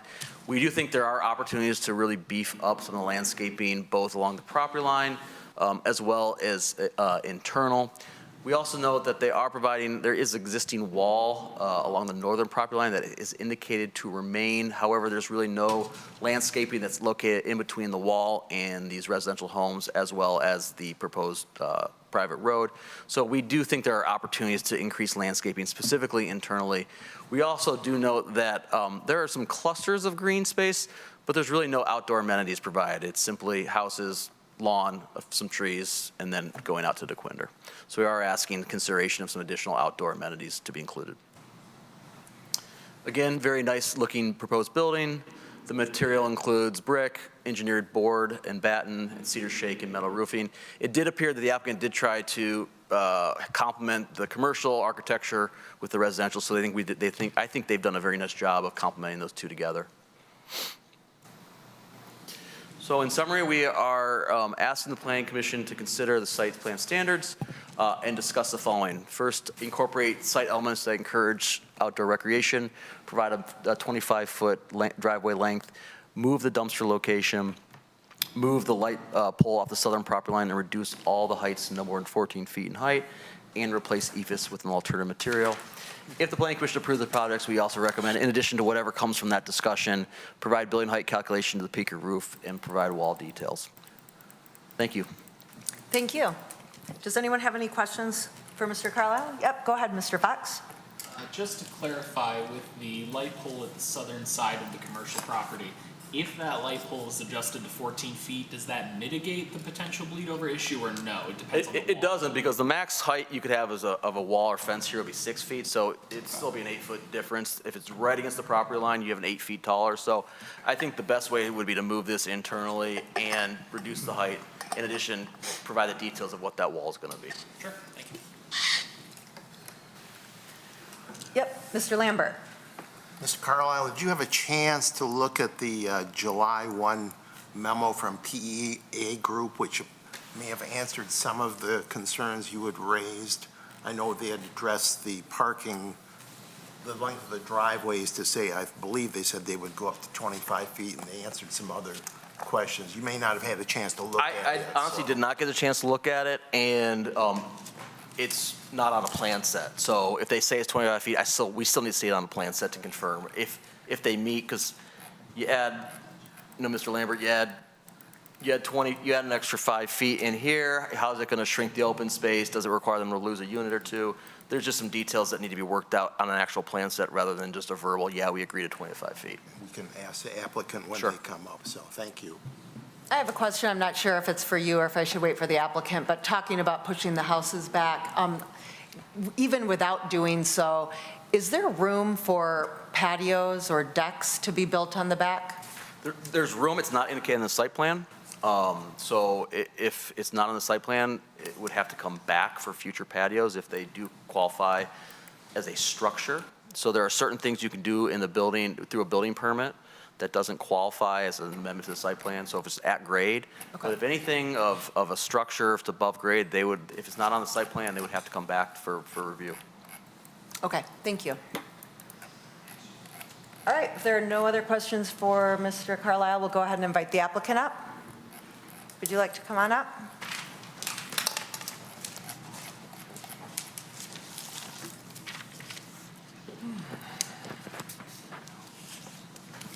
Just make sure you sign in for us, please.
Good evening, members of the commission. I'm Mark Abernatha with Alexander Bogarts, the architects for the project.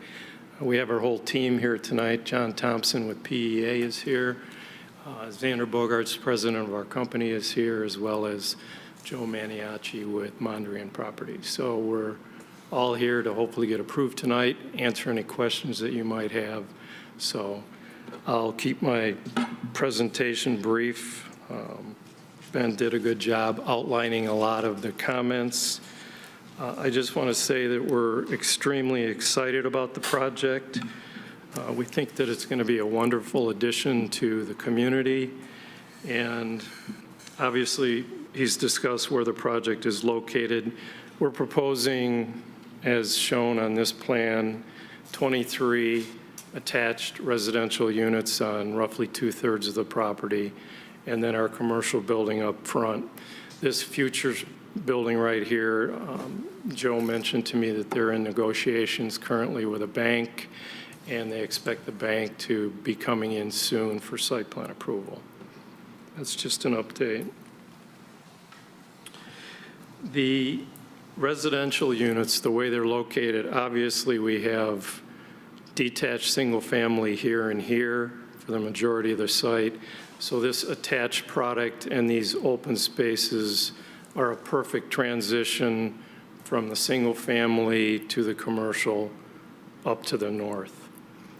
This commercial building here will be a perfect transition, along with the potential of the future bank, to continue that commercial down along DeQuinder Road, which is really the goals of the master plan and the NN zone.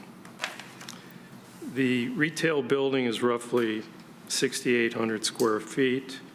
It has great exposure. It's actually a full front-loaded building. We have front-loading here, here, here, and here.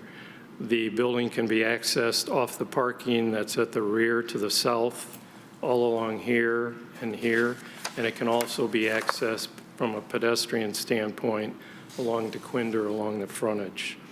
So it's great from the standpoint of you're not looking at parking out in front of the building, you're looking at architecture that's pedestrian friendly. The building is up close to the street, which is really what the city is looking for in that neighborhood node.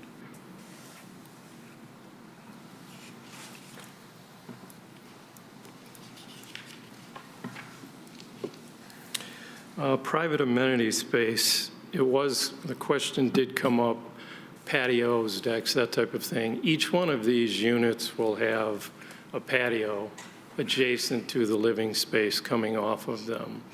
That will obviously encourage outdoor amenity use, barbecuing, just being able to sit out on your patio.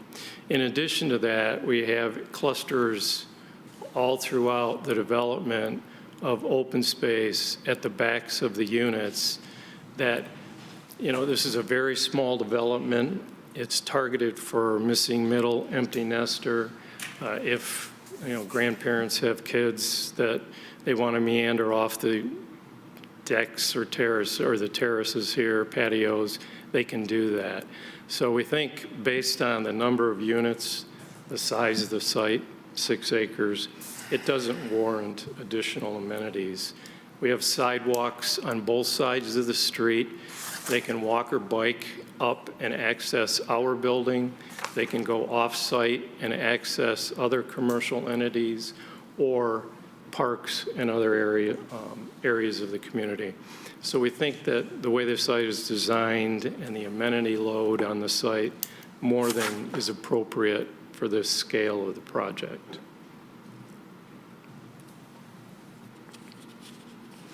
When it comes to the driveway aprons, I know there's been a lot of discussion about this, and we looked at it and revised the site from the initial review letters that Ben had put forth from his group. And we set it up so that we have sidewalk on both sides of the street, and all of the driveways are set up so from the garage face to the sidewalk, it's 20 feet. That 20 feet exceeds parking space depths in the community. And he used what I was going to use, only in the exact opposite way of how I would use it. The majority of vehicles, even large SUVs, are less than 20 feet. We don't expect, based on the buyers that are coming in here in an empty nester, to have a predominance of F-150s in here, which are less than 20 feet, unless you get into an oversize. So we think based on the buyers of this development, the scale of this development, that a 20-foot apron plus overflow parking that's provided for parties is a very reasonable approach.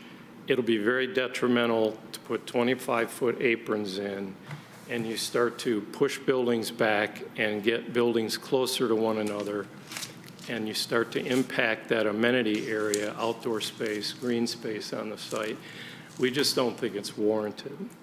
This is like a small, compact, clustered development, and it's a perfect transition from the single family to what's going on to the north.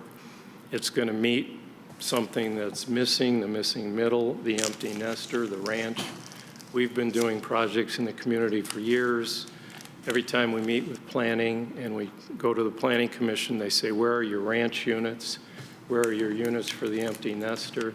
That's what we have here. So we think the trade-off for developing this site and really meeting the spirit and the intent of the ordinance is a worthwhile thing to keep them at 20 feet.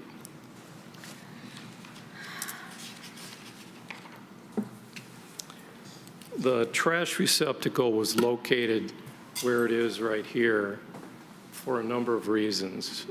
Most importantly, as I said, is we have a frontage here, frontage here, frontage here, and frontage here.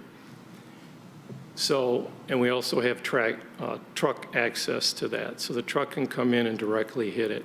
We don't want to locate, you can't by ordinance locate the TR out here or out here, because then it's in a front yard. We don't want to put it over here, because then it's directly in a front yard to the fronts of the buildings. The rear of these buildings, when you look at our architectural rendering or elevations, is very similar, if not almost identical, to this front. Because as you drive in and when you're in the parking lot and you're accessing the building, we wanted that architecture to be as nice as the front. Most retail buildings have all of their interest on the fronts and then nothing on the back but block walls. This building has beautiful architecture all the way around it. We don't want to put a TR out here. So we think that the position of it is perfect for access as well as where it should be. It's going to be screened not only with screen wall, but with landscaping around it. So we'd ask the Planning Commission to allow us to keep it in that location. If you could pull up the Gasser-Busch lighting plan, please. So we talked with our consultants at Gasser-Busch, and these poles are set at 25 feet. It was discussed about the height wasn't on them. As we discussed this more, we said, 25 feet is pretty high for the scale of building. We agree with that comment. We are definitely going to reduce them to 14 feet. And what we talked with Gasser-Busch about doing is putting one pole here, another pole here, and another pole here, possibly moving this pole over. We have to be able to light these areas. The light is directed down, the light is directed over. There's full cutoff. If you look at these numbers, all these 0, 0, 0, 0, regardless of if this pole stays here or it moves over to here, we're going to do it because we want to be good neighbors.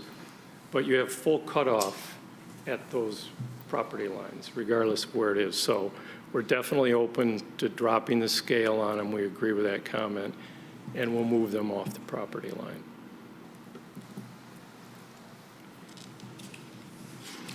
Regarding the landscape, if you could go back to the color landscape plan.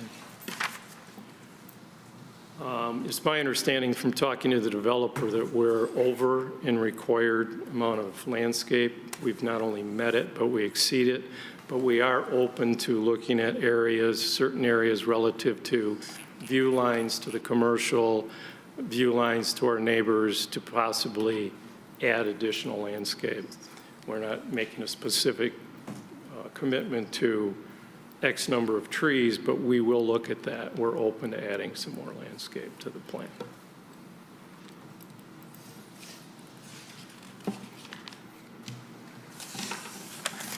Could you pull up our rendering of the residential building, please?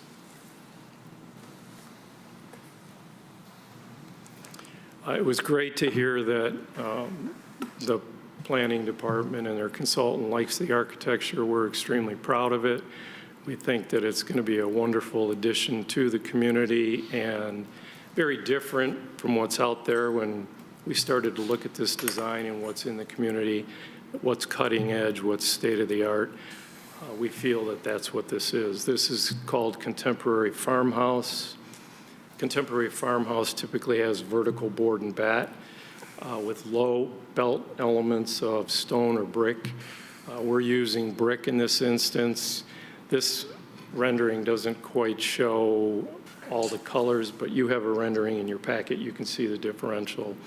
We've also raised the brick in areas to try and create interest throughout. We have varying details from the standpoint of the windows. We've added extenuating awnings throughout as accessories. We've added transom glass, belt line of material change.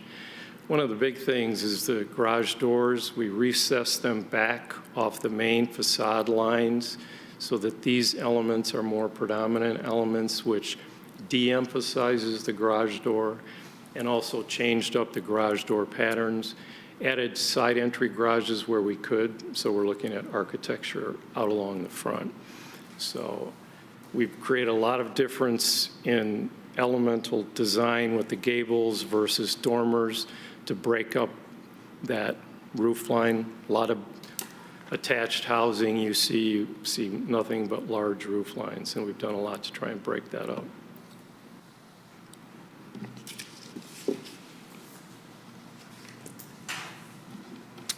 Could you bring up the 3D retail?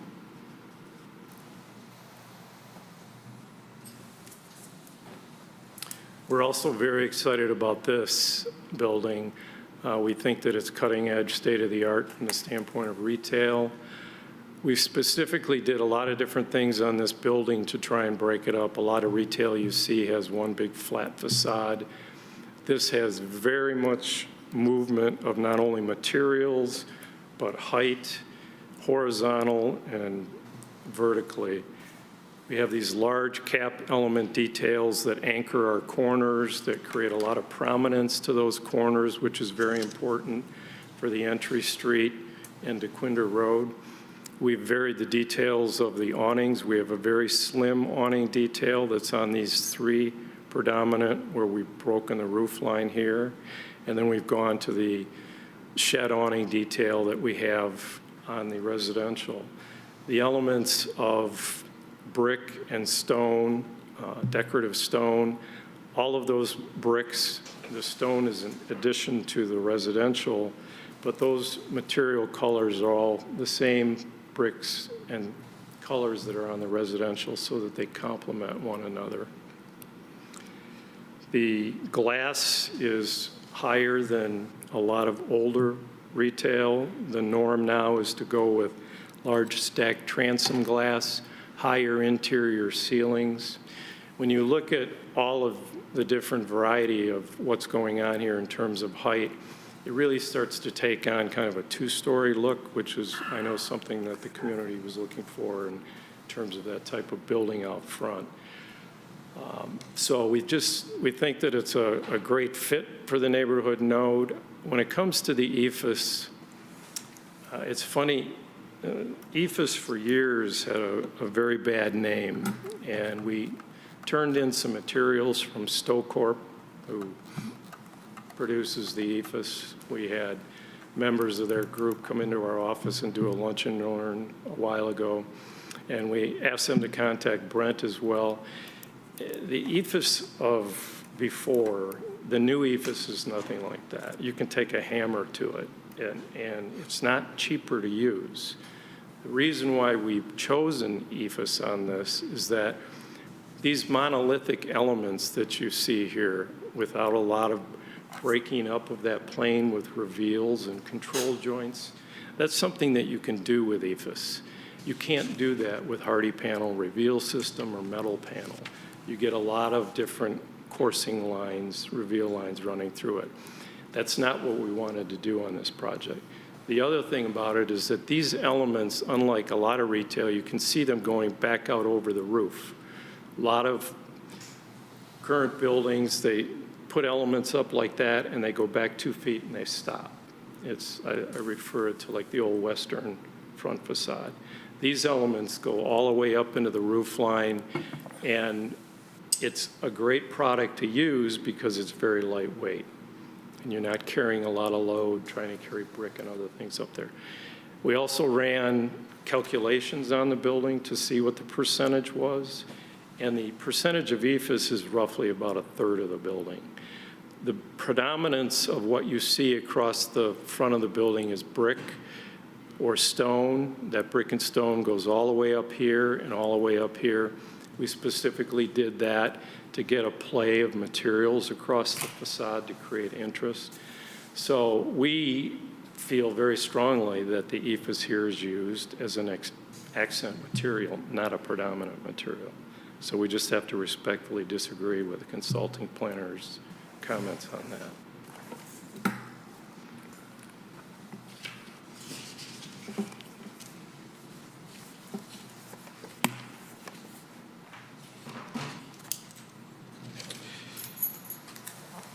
I think that pretty much wraps up my comments.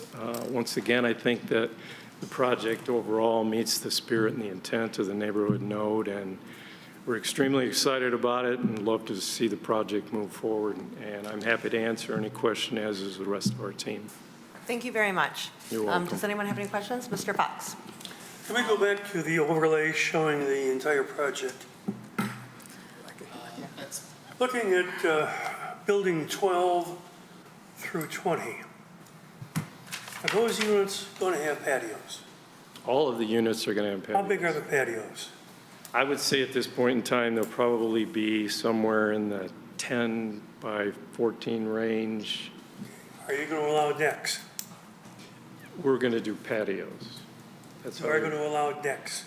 they're going to be patios. No, we're not going to allow decks. You're telling me there's going to be no decks. Right. Okay. They'll be sold with patios. What is the distance from any one of those units with a patio to the opposing patio? Especially 15 and 16.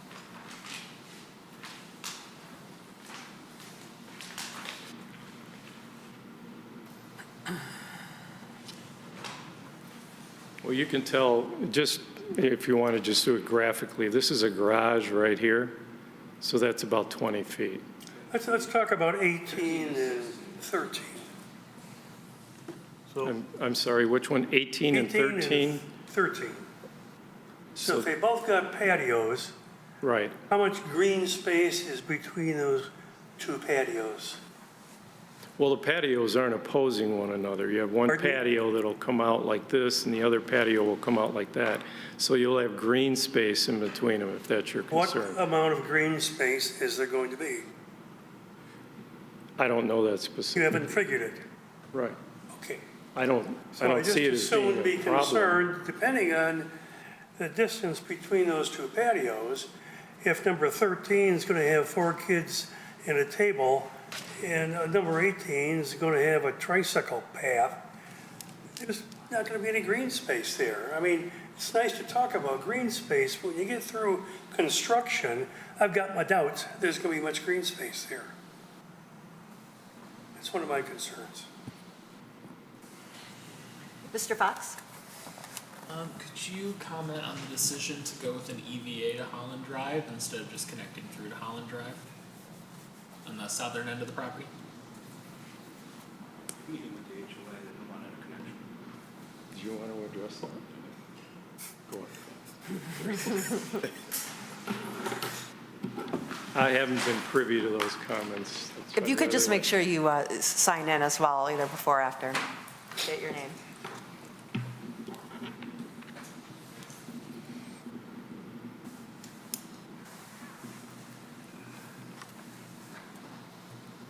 Good evening. John Thompson with PEA Group. So as part of the pre-application, Joe and his team had a meeting with the HOAs, and that was one of the specific comments the HOA had with respect to not interconnecting their existing dead-end drive into the new development. We're up for either or, depending upon what the city would like and what the residents would like. But the general comment from the local residents was they did not want the interconnectivity. Thank you. Ms. Malala Holly? I just want to make a note here. The image we have up here to the one that's in the packet, I just want to make sure between 20 and 12 units and after the 11, unit number 11, we saw parking spaces. Now I see parking spaces right next to unit 11, but not anything between 20 and 12. So this is the newer plan as opposed to what we have in the packet. Am I correct? From the rendering or from the site plan? The rendering in our packet on page 88, You are which is a correct. color rendition. Yeah, we updated the rendering. We saw a couple things that were remiss. So this is the So what updated you're one. seeing, that this rendering matches the current site plan. Which means 13 guest parking spaces as opposed to 17.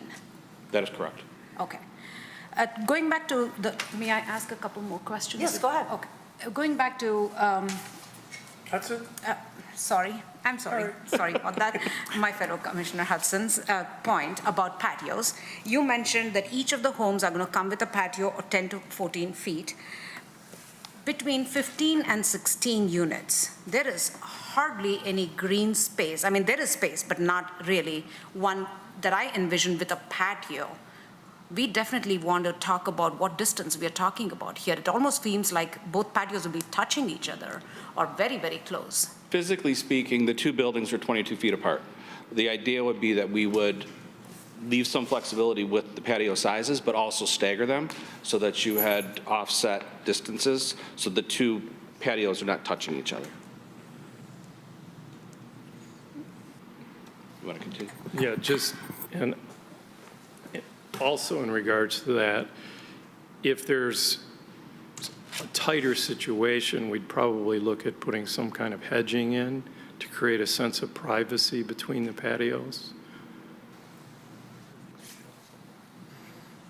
Okay, so technically speaking, not all homes are, I mean, all homes are going to have a 10 by 14 patio. We, sorry, as Go- John mentioned, we haven't designed the patio specifically. You asked me, I gave you a general number. We're going to look at it site specifically and make sure that we're comfortable with those patios, make sure that they're not touching them. That would never be our intention. Make sure there is green between them. And if there is a unique situation like between 15 and 16, we would provide some type of hedging or something around them to create a sense of privacy. And if I may ask one more question, Chair. Go ahead.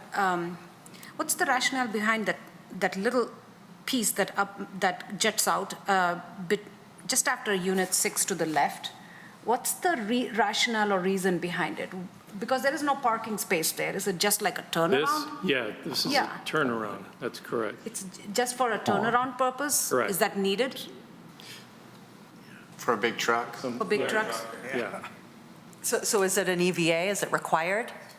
that's my understanding, yes. Well, yes, it's a requirement. Also, we always encourage for Amazon trucks, people that get lost. We don't want, we've had this issue before, we don't want people to turn around people's driveway. So we do support that little T, Absolutely. half T turnaround there. Yeah, we had that in our initial design. We normally meet with fire departments as one of the first things we do before we even start a project. Okay, thank you. Mr. Cook? One quick thought about the driveways. You say a 20-foot should work, and I agree, it probably could. But people don't drive their vehicle right up to the garage door, I mean, with no air between the, without, without like 3 inches. They don't have, first of all, the sight line, you can't see how close you are. I'm thinking if it's not 25 feet can we get to like 24 feet or 23 feet? Something that would the biggest problem I see is overhang, because people are going to pull up. They're looking in front of their vehicle as they're driving in. They're not looking where their rear bumper is going to hang over a sidewalk or not. I'd like to have a little more latitude, a little more flexibility, a little more ability to, even if the vehicle's only 17 feet, they may pull up within 4 or 5 feet of the front, and then they'll still have too close to the sidewalk, especially with kids on bikes. I was a victim of that once, where I caught my knee riding a bike on somebody's trailer hitch, and wow, I was out cold. So I'm just thinking that's just too tight. I realize you're saying this is you're looking at a demographic that wouldn't have bikes, but all I'm saying is I think that the general vehicular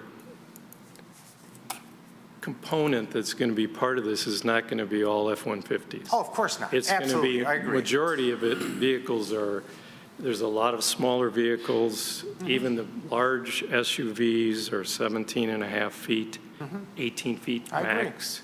So I just don't see that as being an issue. And my bigger concern, as we were just talking about, is what it does when you start to push these driveways all back into the open space. You have to look at in my opinion, all the different components of the site. Absolutely, yeah. So you said 24, I was thinking 21. Oh, there you go. So I'll have to defer to the developer and to John, who has to lay this thing out, whether or not we can do that. I'm open to expanding them a little bit, if that'll give a comfort level and help us get approved, but I wouldn't say 24. I just don't agree with it. I mean, you have parking spaces that are 19, what do we say they are, 19? 19 by 9.5. Yeah, 19 by 9.5. So we're already a foot bigger with our garage aprons. Okay. So where do you draw the line? Well- You know, I'm not here to be argumentative, but I know. I hear what you're saying. So, And the other thing with the patios, getting back to the patios, I'd like to see a layout including patios to get a better idea, picture-wise, what it's going to look like. And if you need to put some kind of row of hedging in or something, fine, show it. But, you know, right now, it's kind of a little bit vague to say, yeah, that looks great. I mean, architecturally, I love it. I love the architecture on the housing and, of course, the commercial area. EFS, I'm still a little bit not quite sold on, mainly because I live just off of Big Beaver, where commercial strip has gone in between Alpine and McClure, and they put all limestone facing on it, which looks really elegant. And I'll talk to Brent later to see what his impression of the Stowe product is. But it's, in my letter, which I don't know if you read or not, but that product, EFS, right now is becoming much more popular with architects because of its flexibility. I And like I understand. said, it's not, you know, I'm not trying to be argumentative. I always try and say that the material does not make the architecture. The architecture, the design of the building is what makes the architecture. You could take a building and have it fully clad in the most beautiful stone, and it can still be a failure, in my opinion. I totally get that part. So yeah. I'm just saying there was a reason behind why we did what we did. It wasn't to save money. So, and we'll look at the drives. You know, obviously we want to get approval, and if there's room to make them a little bit bigger, Let me just we're clarify open to that. doing that. Okay. So, Mr. Krent, just to clarify, only 11 of the driveways are 20 feet. The remaining driveways exceed 20 feet, and to the extent of the side entries are over 40 feet deep. So it's less than 50% that are actually meet the minimum. We just wanted to specify the minimum number of driveways. So we have that flexibility and variability throughout the development. Okay. I'd like to see them gain a little bit of length. One question I have is, we were under the impression that as part of a submission for construction drawings, we could show the patios and the landscape detailing, not that we had to come back to the Planning Commission. Is that something that, if we can work it out with Ben and Brent, that we could get an approval subject to their signing off on those layouts? I mean, I guess we'll talk about how important that is to the planning commissioners. I'd like to say make a few comments as well. As far as the commercial building goes, I love it. I love the way it looks. I love the setback, so I would be in favor of giving the variance for that. I wondered if you thought about, you know, if a tenant wants to have little tables out there. I don't know if there's a space, but it seems like a cute little area to put a little table out there even for a coffee shop or something. But I love the architecture. I don't have any problem with EFS. I think it looks beautiful as is. So that's my opinion on that. I'm fine with the light, you know, lowering them, moving them to those new locations, and I'm also fine with the dumpster, as long as we make sure that we're providing a wall. And I would like to see some details about the wall, though.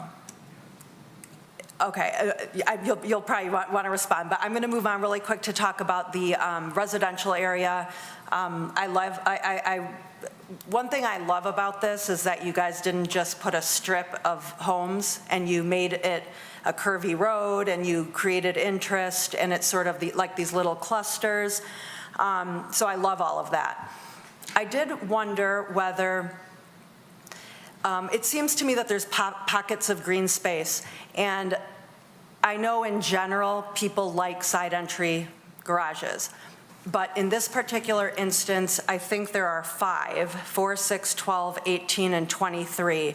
And out of the 23 to have 5, it doesn't really help things as much as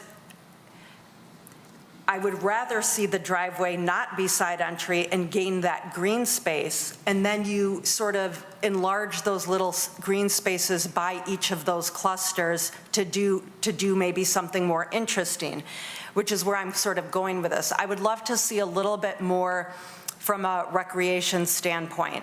So you've got these two you've got a detention pond and a bio-detention pond. I'm not entirely sure I know what the difference is, but hopefully they could be something, it's open space, it's green space, I don't know how usable it is, but at a minimum, it could be a place people walk around, maybe you set a fire pit out there, or something that brings people together, because it is a neighborhood node, and that's one of the things we're looking for.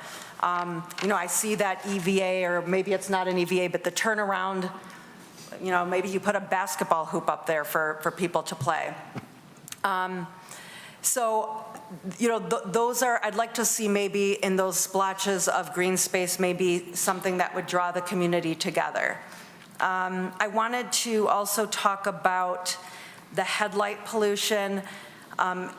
Along that, like between 5 and 6, or sorry, behind 5 and 6, you have a really dense, what appears to be a dense row of trees, but it's missing, for example, from behind the parking lot between 4 and 5. There's all those parking spots, and all I can think about are the headlights going into that house on Holland Drive. So I'd like to see a row of trees. I like the sporadic trees. It creates, it's beautiful, but maybe to have some sort of I don't think there's a wall there right now. I could be wrong, but I don't think there's a wall there right now, so I'd like to see a row of trees maybe. And then on the opposite side, on the north, for example, where 12, 13, 14, and 15 are, as they're driving in, there's just a wall there. There is a wall. I think it's 6 feet. I didn't get out of my car, but I'm guessing it was a 6-foot wall. The concern, which isn't necessarily, your problem, but right on the opposite side of that wall are these dumpsters. All of those businesses, they're just sitting there, dumpster after dumpster. So I can just imagine that truck coming through, and the noise of it backing up, and the noise of the dumpster going all the way along. I don't know how many minutes it takes, or how long it takes, what time of day. I'm sure no one's complained because it's been an empty lot, but I don't know. I'd like to see maybe an idea of what we can do to mitigate that, perhaps in terms of a row of evergreen trees there, so they're not looking at a wall. It might provide some sort of noise buffering there. I think that's all I got. Oh, and I will say, I'm not too concerned about the driveways. I'm personally okay. It's only 50%. When people pick their houses, they can pick the ones, if they want a huge car, they can try to secure a lot with a longer driveway. I'm not too concerned about that. Oh yeah, one last thing I remembered. I see, our rendering doesn't show it, but in the rendering up here, there are 3 crosswalks, and they seem to be pretty random to me. For example, I would have put a crosswalk maybe, from the parking lot across, or, to leading over to number 4. And I don't know, I just think that they could be better thought out. They just seem really random, and I'm not sure what the logic was. Unless you can explain the logic, but I'm not seeing totally the logic of the placement of the crosswalks. So I know I threw a lot out at you. I don't know if you want to respond, or if you want to just move on to someone else's comments and then respond at the end. I can respond to yours. Yeah.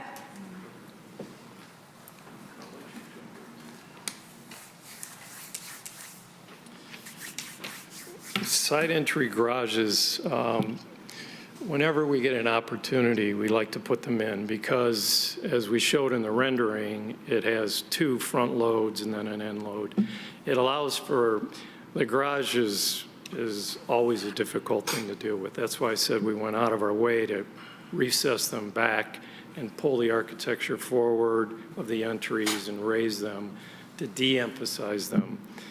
To put them on the front of the building, I would really not like to do that. I think that there's enough open space and character to the site to not do that. I think that we can look at the site from the standpoint of trying to incorporate the other things you were looking for, fire pits, those kinds of things.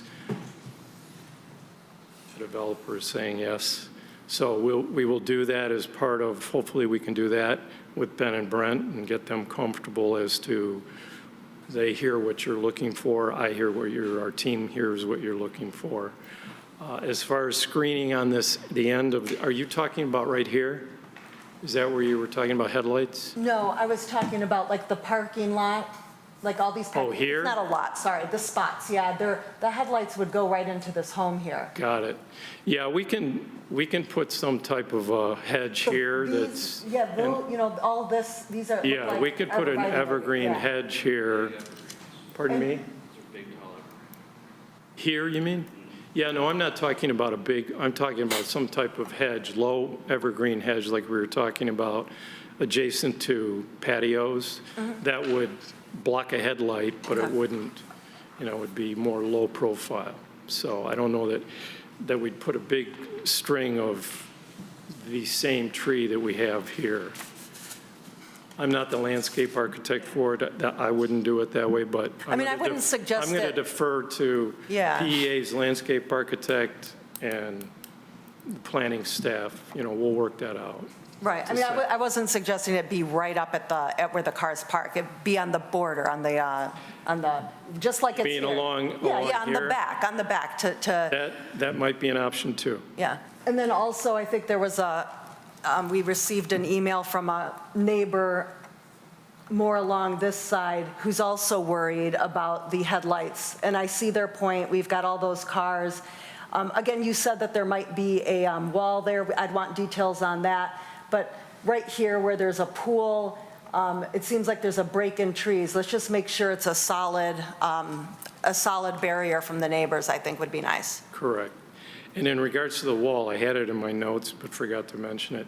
We're going to have the wall detail, and we'll submit that when we submit to the guys and for permit.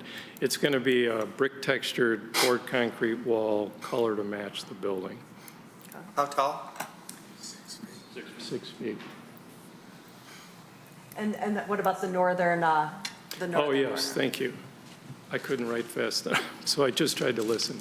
We'll do something along this as well, as far as, a tightly knit, some type of hedging that acts as a buffer to that wall, and yes, we'll try and do something there as well. What you brought up is a good point. I wouldn't want to live there either and be looking at trucks if we can avoid it.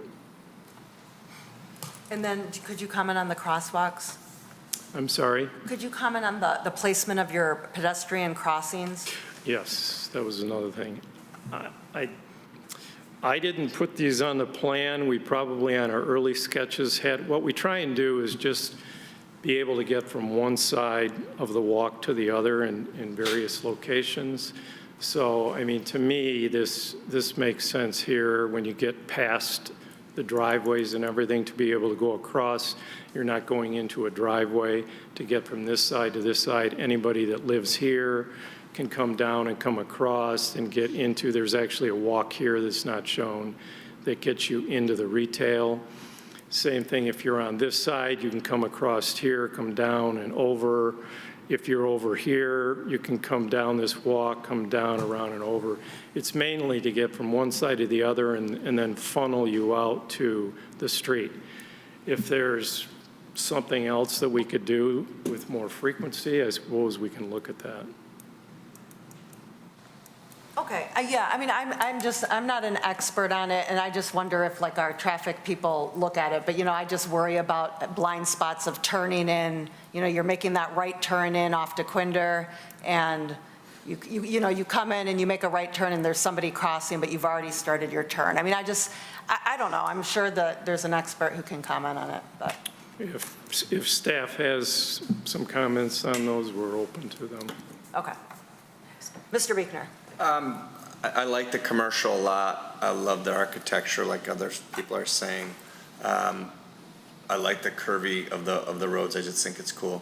I think you're heading in great directions on a lot of things, but we're allowed to ask questions, so I'm going to ask some questions. Have the neighbors been shown this plan? Yes. And no one came? Did we let them know too, Mr. Savana? It's not a public hearing, but the portal was updated, and as you all know, the agenda is placed on the website prior to the meeting. So gotcha. Okay, we did have some correspondence in neighbors indicated, that we got some emails, so the Yeah. neighbors are aware. I think Ms. Parakis was hitting, I think you guys get the landscaping thing and the wall thing, and we get if we were the person living there, we'd want them. I think you're heading in the right direction. I'd like to see it. I know my group well enough that we're going to want to see it.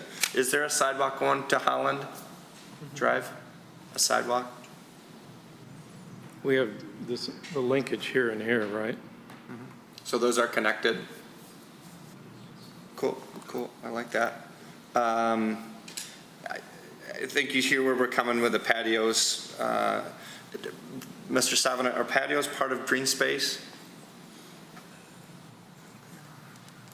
Not really. They're an alternative to a deck, and they're not a structure, so they don't have to meet the setback requirements for decks. I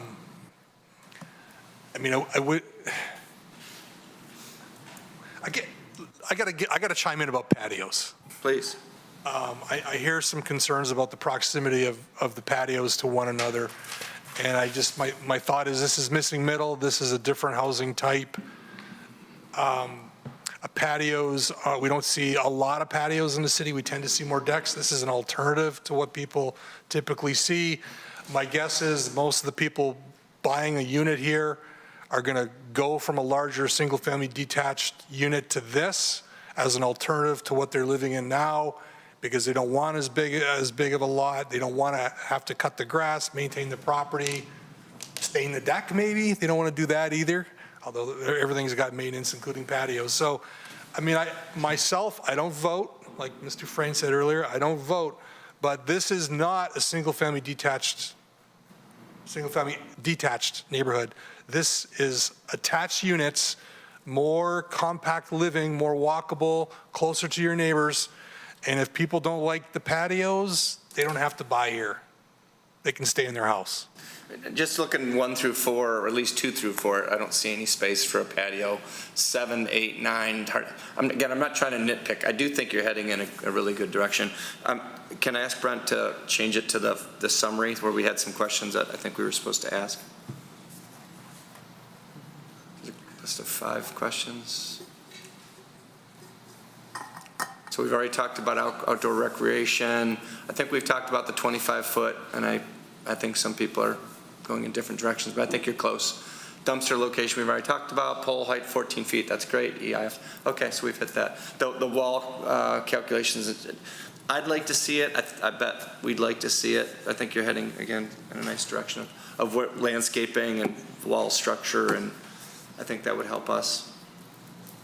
I think you've hit all those, so I just want to make sure we did. So I don't remember if I mentioned building height, that it's under the 30 feet. It's, I think you said 26 foot, 8 inches is 8.5 inches is what it's at. I think we just need to confirm the building height dimensions in a future elevation submission. Yeah, and we would definitely put that on there. Okay. Ms. Malala Hali. Mr. Lambert also had his hand He up. answered my question about the building height. Oh, okay. Thank you. Go ahead. I am just going to ask you this question. One, why a bank in this area? Just out of curiosity. And why have you thought about a future bank site? I know we are not talking about this site today, but just out of curiosity, I ask, why a bank as opposed to this wonderful retail space that you're creating? Just curious. Was there any intent behind it? And you don't have to answer that question immediately, but that is one. The second thing, yes, the elevation is fantastic. I fell in love with your elevation, both for the retail and for the residential. This has a very village feel to it, especially with that circular area where you have those homes. But in order for people to be provided with a little bit more lung space, would you consider reducing the 12 to 15 units to maybe just 3? And that probably will give you some space to add some amenities like maybe a fire pit, maybe gazebo, I don't know, some things where we can bring the community together. This village feel can be incorporated with nice outdoor space, which everybody would enjoy. And especially if we are talking about people who are downsizing, it'll be a nice social gathering space for all. Maybe they could have ice cream socials there. Maybe they could have a nice picnic amongst all the neighbors. Has that thought ever been given to how you could use that central space as a community space and a village-like feel to be created? Yeah, I just, as I said in my presentation, I don't think that the scale of this project warrants it. And Brent just reiterated what I said. This is more compact. They're downsizing. We're trying to, by putting this missing middle, this hybrid of a project in, we're trying to be very cost conscious as to the price points on these so that we can meet that missing middle. It's one thing to ask, and we're open to doing some minor things and trying to create some spaces where, as we said, a fire pit or certain things, but to put a gazebo in and remove a unit, I just don't see that in the cards as far as the developer. I'm sure they've looked at all their costs on this right now. We've been working on this project as a team for years, and I don't see them dropping a unit in order to put a gazebo in. You led me to the next question that I wanted to ask you also about the price point. Approximately, I know you don't have the numbers, but approximately, what are you looking at these? Yeah, it's all market driven. We don't have a target right now. Mr. Faison? Thank you. And that was the question I was going to ask about the price point, and I understand that you don't have it. And the comment I would make, and I'll echo some of the positive comments my colleagues have made. I like the architecture, I like the concept, I like the housing type. I do struggle a little bit with, like you said, the patios and the lack of recreational open space, but I do think that this is probably for a different community. Correct. And that may not be as important. So on balance, I really like the project. Great. Yeah, Mr. Beekner. I think I'm hearing what everybody's saying. I think you're hearing what everybody's saying.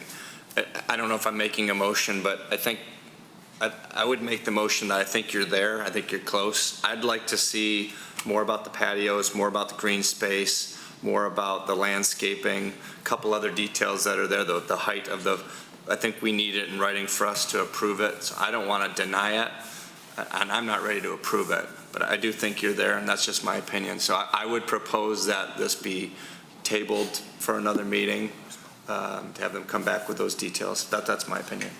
Mr. Fox? Yeah, to echo, I think a lot of my fellow planning commissioners have made really good points about amenities, trying to put in, fire pits, et cetera. I like the design. I'm not a design person. I think the rest of my planning commissioners know I'm not really well or good at knowing what looks good. I think this looks good. I do want to just tie back to the auto connection to Holland, and the reason that I'm tying it back. One, we did have, a public comment come in related to the auto connectivity to Holland. Two, just a month ago at the first Planning Commission meeting in June, I believe we had a group of residents come in who had complaints about a development not connecting to their street. So I know you guys consulted with the HOA, but to me, connectivity, I think it's fantastic that you guys have the pathways off the bottom. That's amazing, the pedestrian access. I think just swapping that EVA out for an actual road connection or exploring that possibility, for me, that's one of the big, that would just push this over the edge for me. So.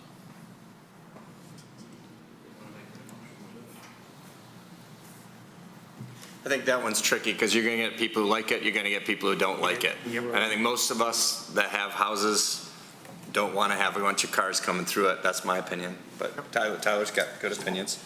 I just think this is very low, it's not really going to be adding a lot of cut-through traffic, It's just going to be the occasional car that heads south on Holland to maybe come out the other side of the block instead of, the way that this development's designed, it's not exactly going to be funneling people through. The way that the neighborhood is south of it, I don't think it's going to create this huge bypass or junction. I think it's just getting that connectivity in for the cases where someone could use it or is convenient for someone, I think would be helpful. And again, if we didn't just have some people coming in talking about how they wanted another development to connect their neighborhood, I mean, my fellow planning commissioners would remember better than I, but it was, as well as I, but they mentioned it in public comment, and then also conversations like out in the hallway, how they wanted that connection into their neighborhood to create another, drive possibility. So again, you're absolutely correct. There are gonna be people who hate it, people who love it, absolutely. But that's, I feel like with a lot of the decisions we make, you could have people who hate it, people who love it, so. Make a motion to Mr. postpone. Just one comment. I agree with Mr. Buechner.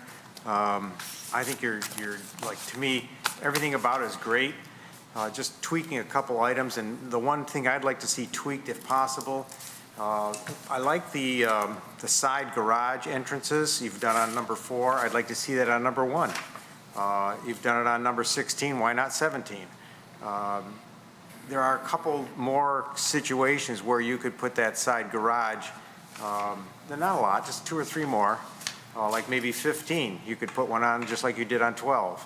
So that's what you've done a great job across the frontages of making it look not garagey, because we've seen other developments that they really look like, oh my gosh, look at this street of garages.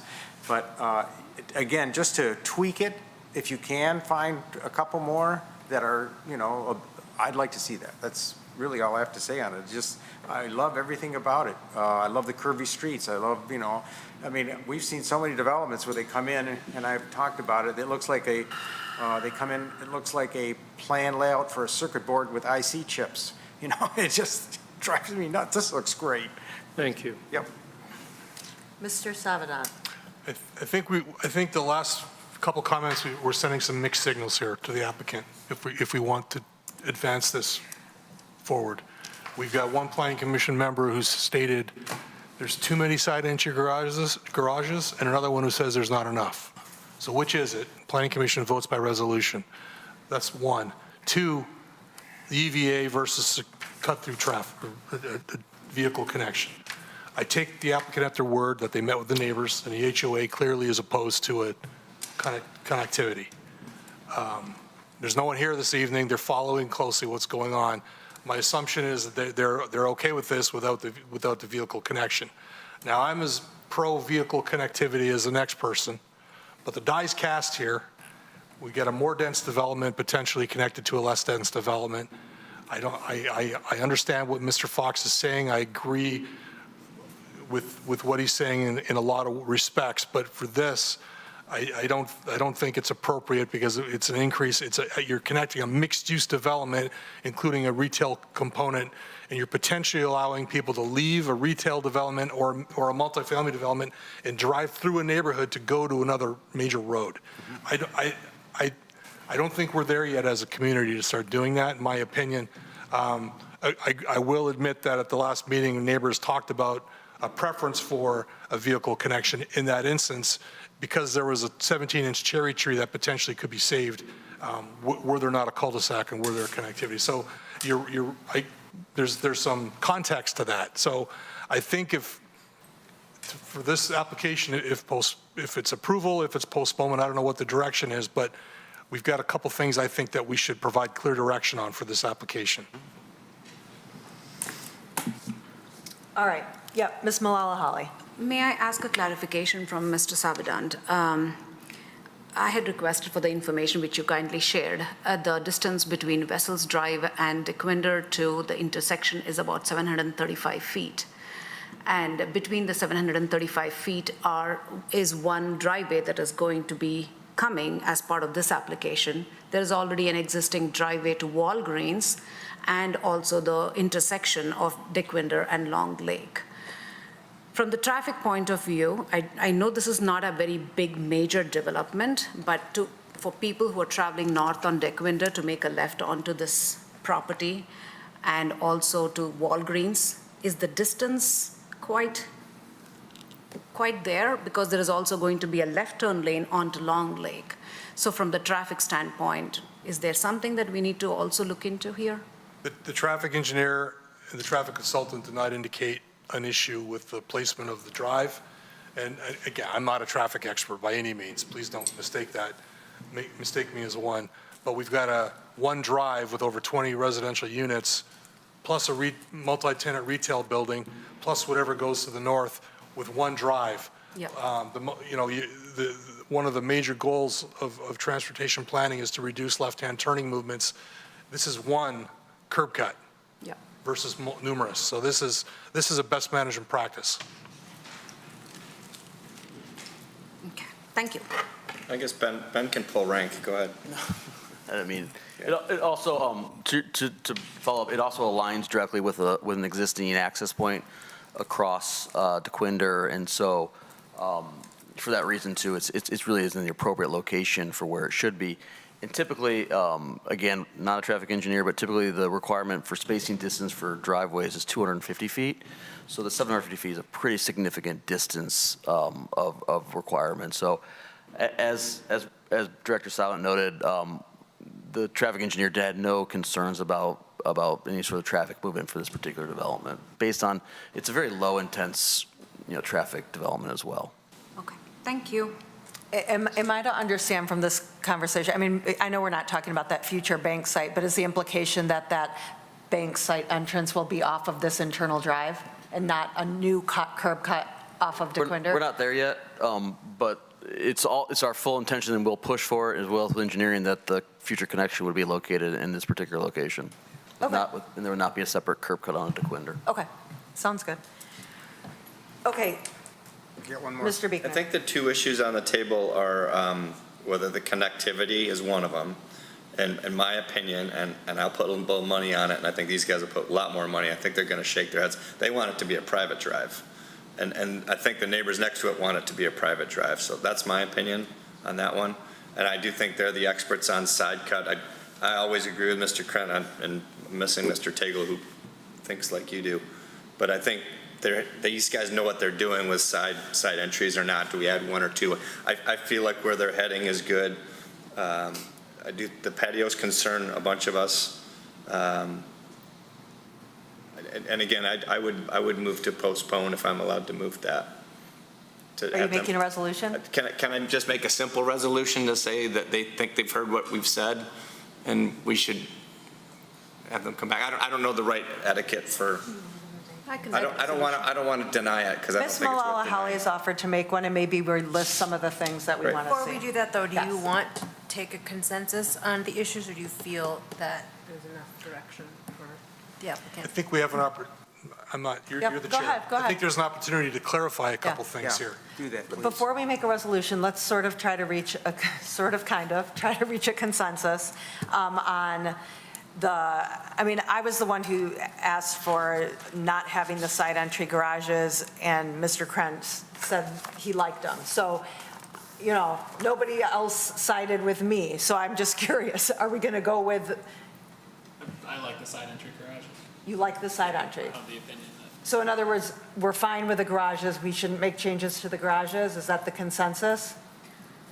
I would prefer the developer to make that decision. I agree. Correct. I agree with that as well. Right, which is, That's fine. he's not going to, right. Oh, I see. Oh, okay, sorry. So you said to make more. All right, I meant to keep it the way it is. So if That's the- my vote, too. Okay, so if the developer, so we're going to be fine if he comes back and makes no changes to the garages? Yeah. Okay, so that's a consensus on that.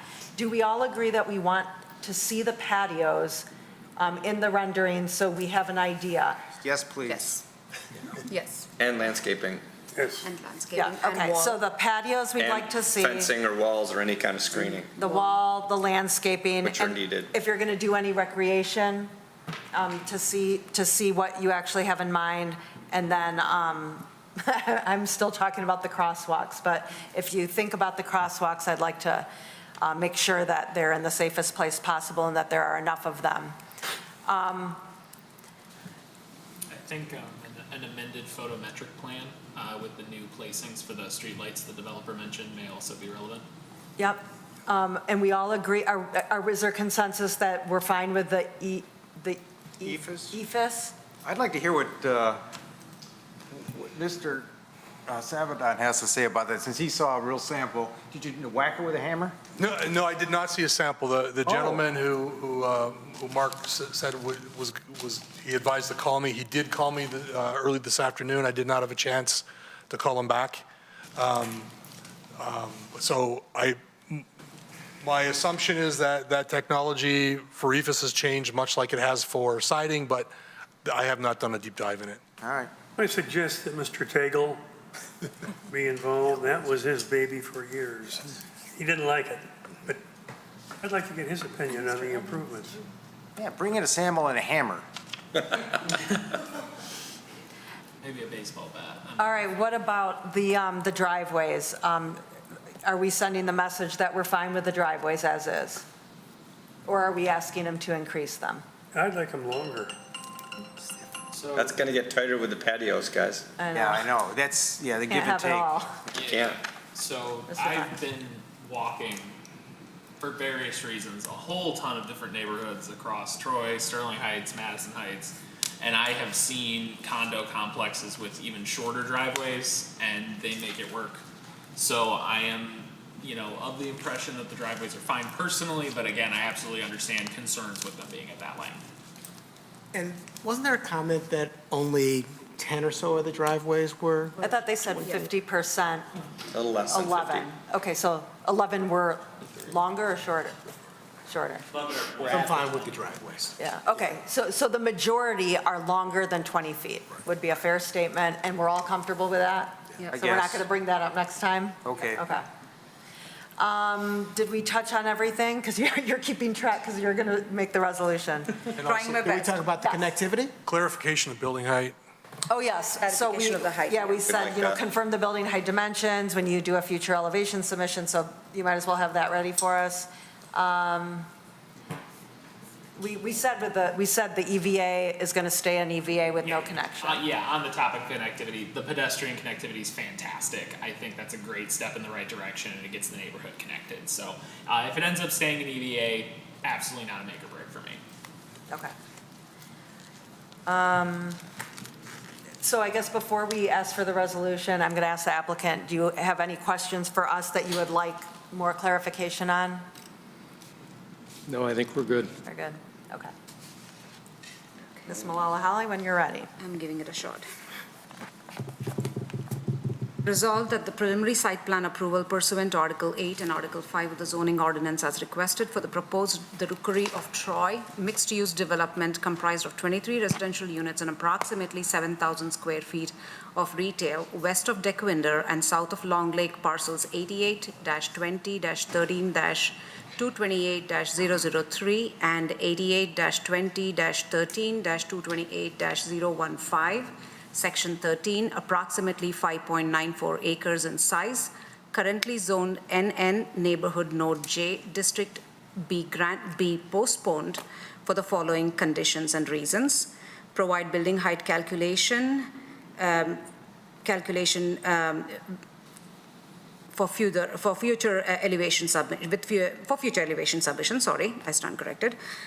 Provide wall details on the southern end of the property, landscaping details, recreational space usage with additional amenities being provided for the residents, crosswalk markings to be considered and revised if possible, amended photometric plan, and revisit the EIF's material to consider any other better building quality material. I think we missed the patios. Missed the patios. Oh, yes. Also, a future rendering with the patio designs to be provided for consideration to the Planning Commission. And you did the photometrics? Yes. I You did. Okay. For the interest of just making sure that nothing's missed, the dumpster. Do we want to talk about the dumpster moving? Oh, yeah. Yeah, I had made the comment that I was fine with it, but I didn't ask for consensus. I agree. Yeah, I think it's not great because it's not so much the let's say the shielding around it, it's the smell. So that's. I almost wonder if you could just crank it so that it's back into the other, and then the truck would pull in and then pick it up and then pull out, but I'm not sure. No, I thought of those, I went through that in my mind, that exercise, and it really doesn't give that much of an advantage for the smell. I mean, it's 20 feet away or 10 feet away, it's going to stay. The wind comes from the west. Yeah, You're okay. gonna be fine. Yeah. I have a couple dumpsters and you gotta head it from the front, so I Yeah. think. Oh, no, they've got a I good agree. No, spot. this is, for the actual service, it's perfect layout. Make sure that doesn't affect the neighbor, I agree. Yeah. Do we have a Where else you second can for put it? the, we need a second for the resolution.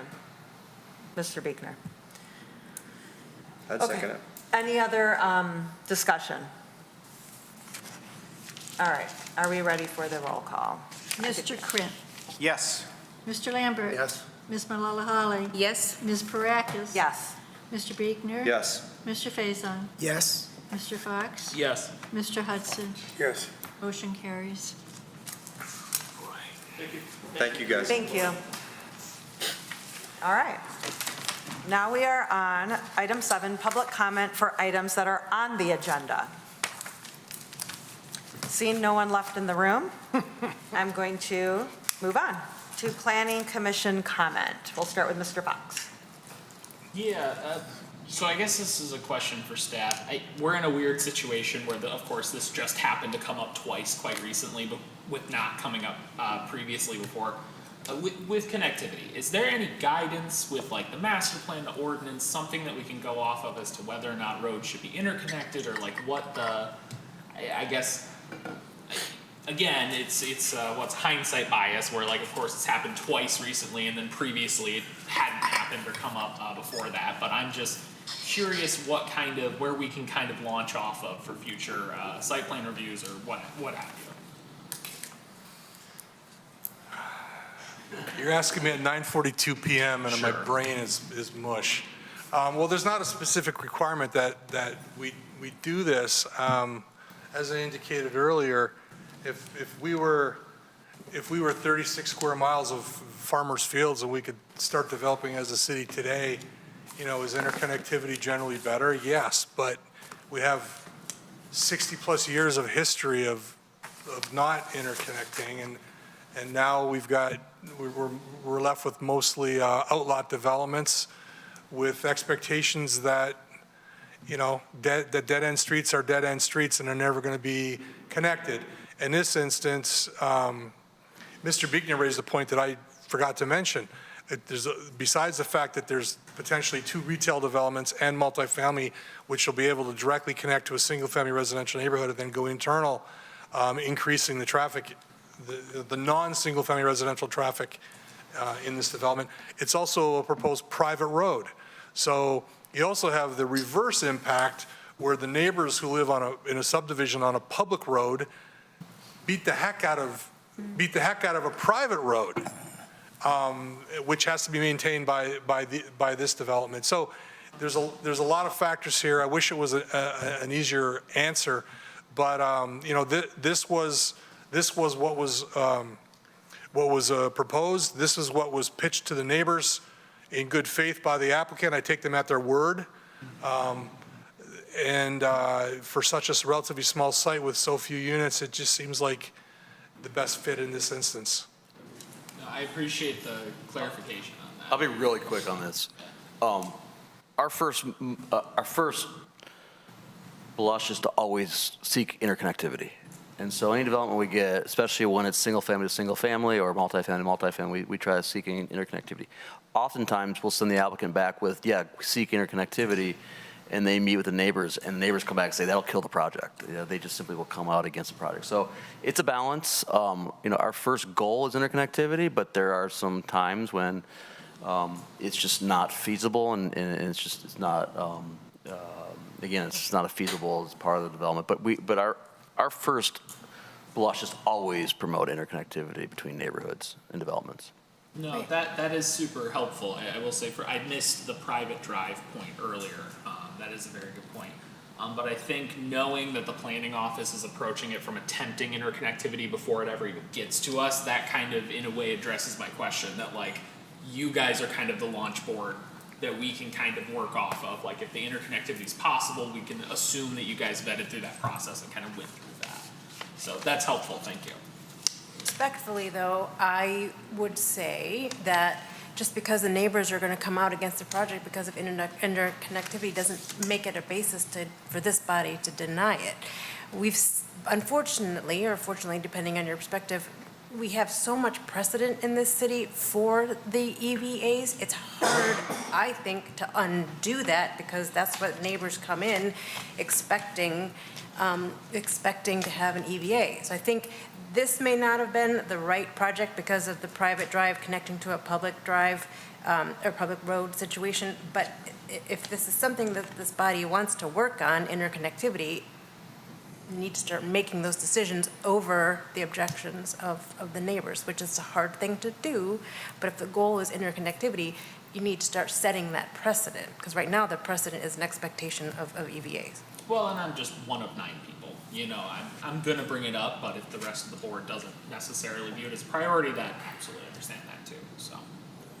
And just to add into the conversation, I mean, I think there are some situations where it looks like it makes sense, and the neighborhood, the 2 streets look the same and feels the same, and you feel like you're creating something bigger. To me, this one didn't, it was a completely separate project, and to me, it didn't even make sense. So I didn't really feel very strongly about it. But I do think that if there are situations to avoid those, you know, random strips, and they're right next to other houses, and we could just make it one big happy neighborhood, we should push for that. I would agree with that. Yeah. Are you done? We'll move on to Mr. Reekner. I'm Yep, good. Mr. Hudson? No, Mr. Faison? Nothing from me. Mr. Lambert? Ms. Mulally? Just one quick thing, Mr. Fox. For me, it is just the fact that there is a retail unit sitting there. That was the only reason why I was not really for interconnectivity. But if it was just residential, I probably would have thought the same way as you did. Thank you. Mr. Kraft? Ms. Dufresne? I'm all set. Mr. Saul? Going off memory, there were a number of cluster developments that were created as a result of the school district selling properties, and most of those, I believe, were extensions of stub roads internally. You know, you're right, Mr. Fox, it just so happens that we had 2 in a row of small, so it's kind of coincidental, but it is case by case. We do encourage it, case by case basis. Thank you. Mr. Carlisle? All right, I think we're adjourned.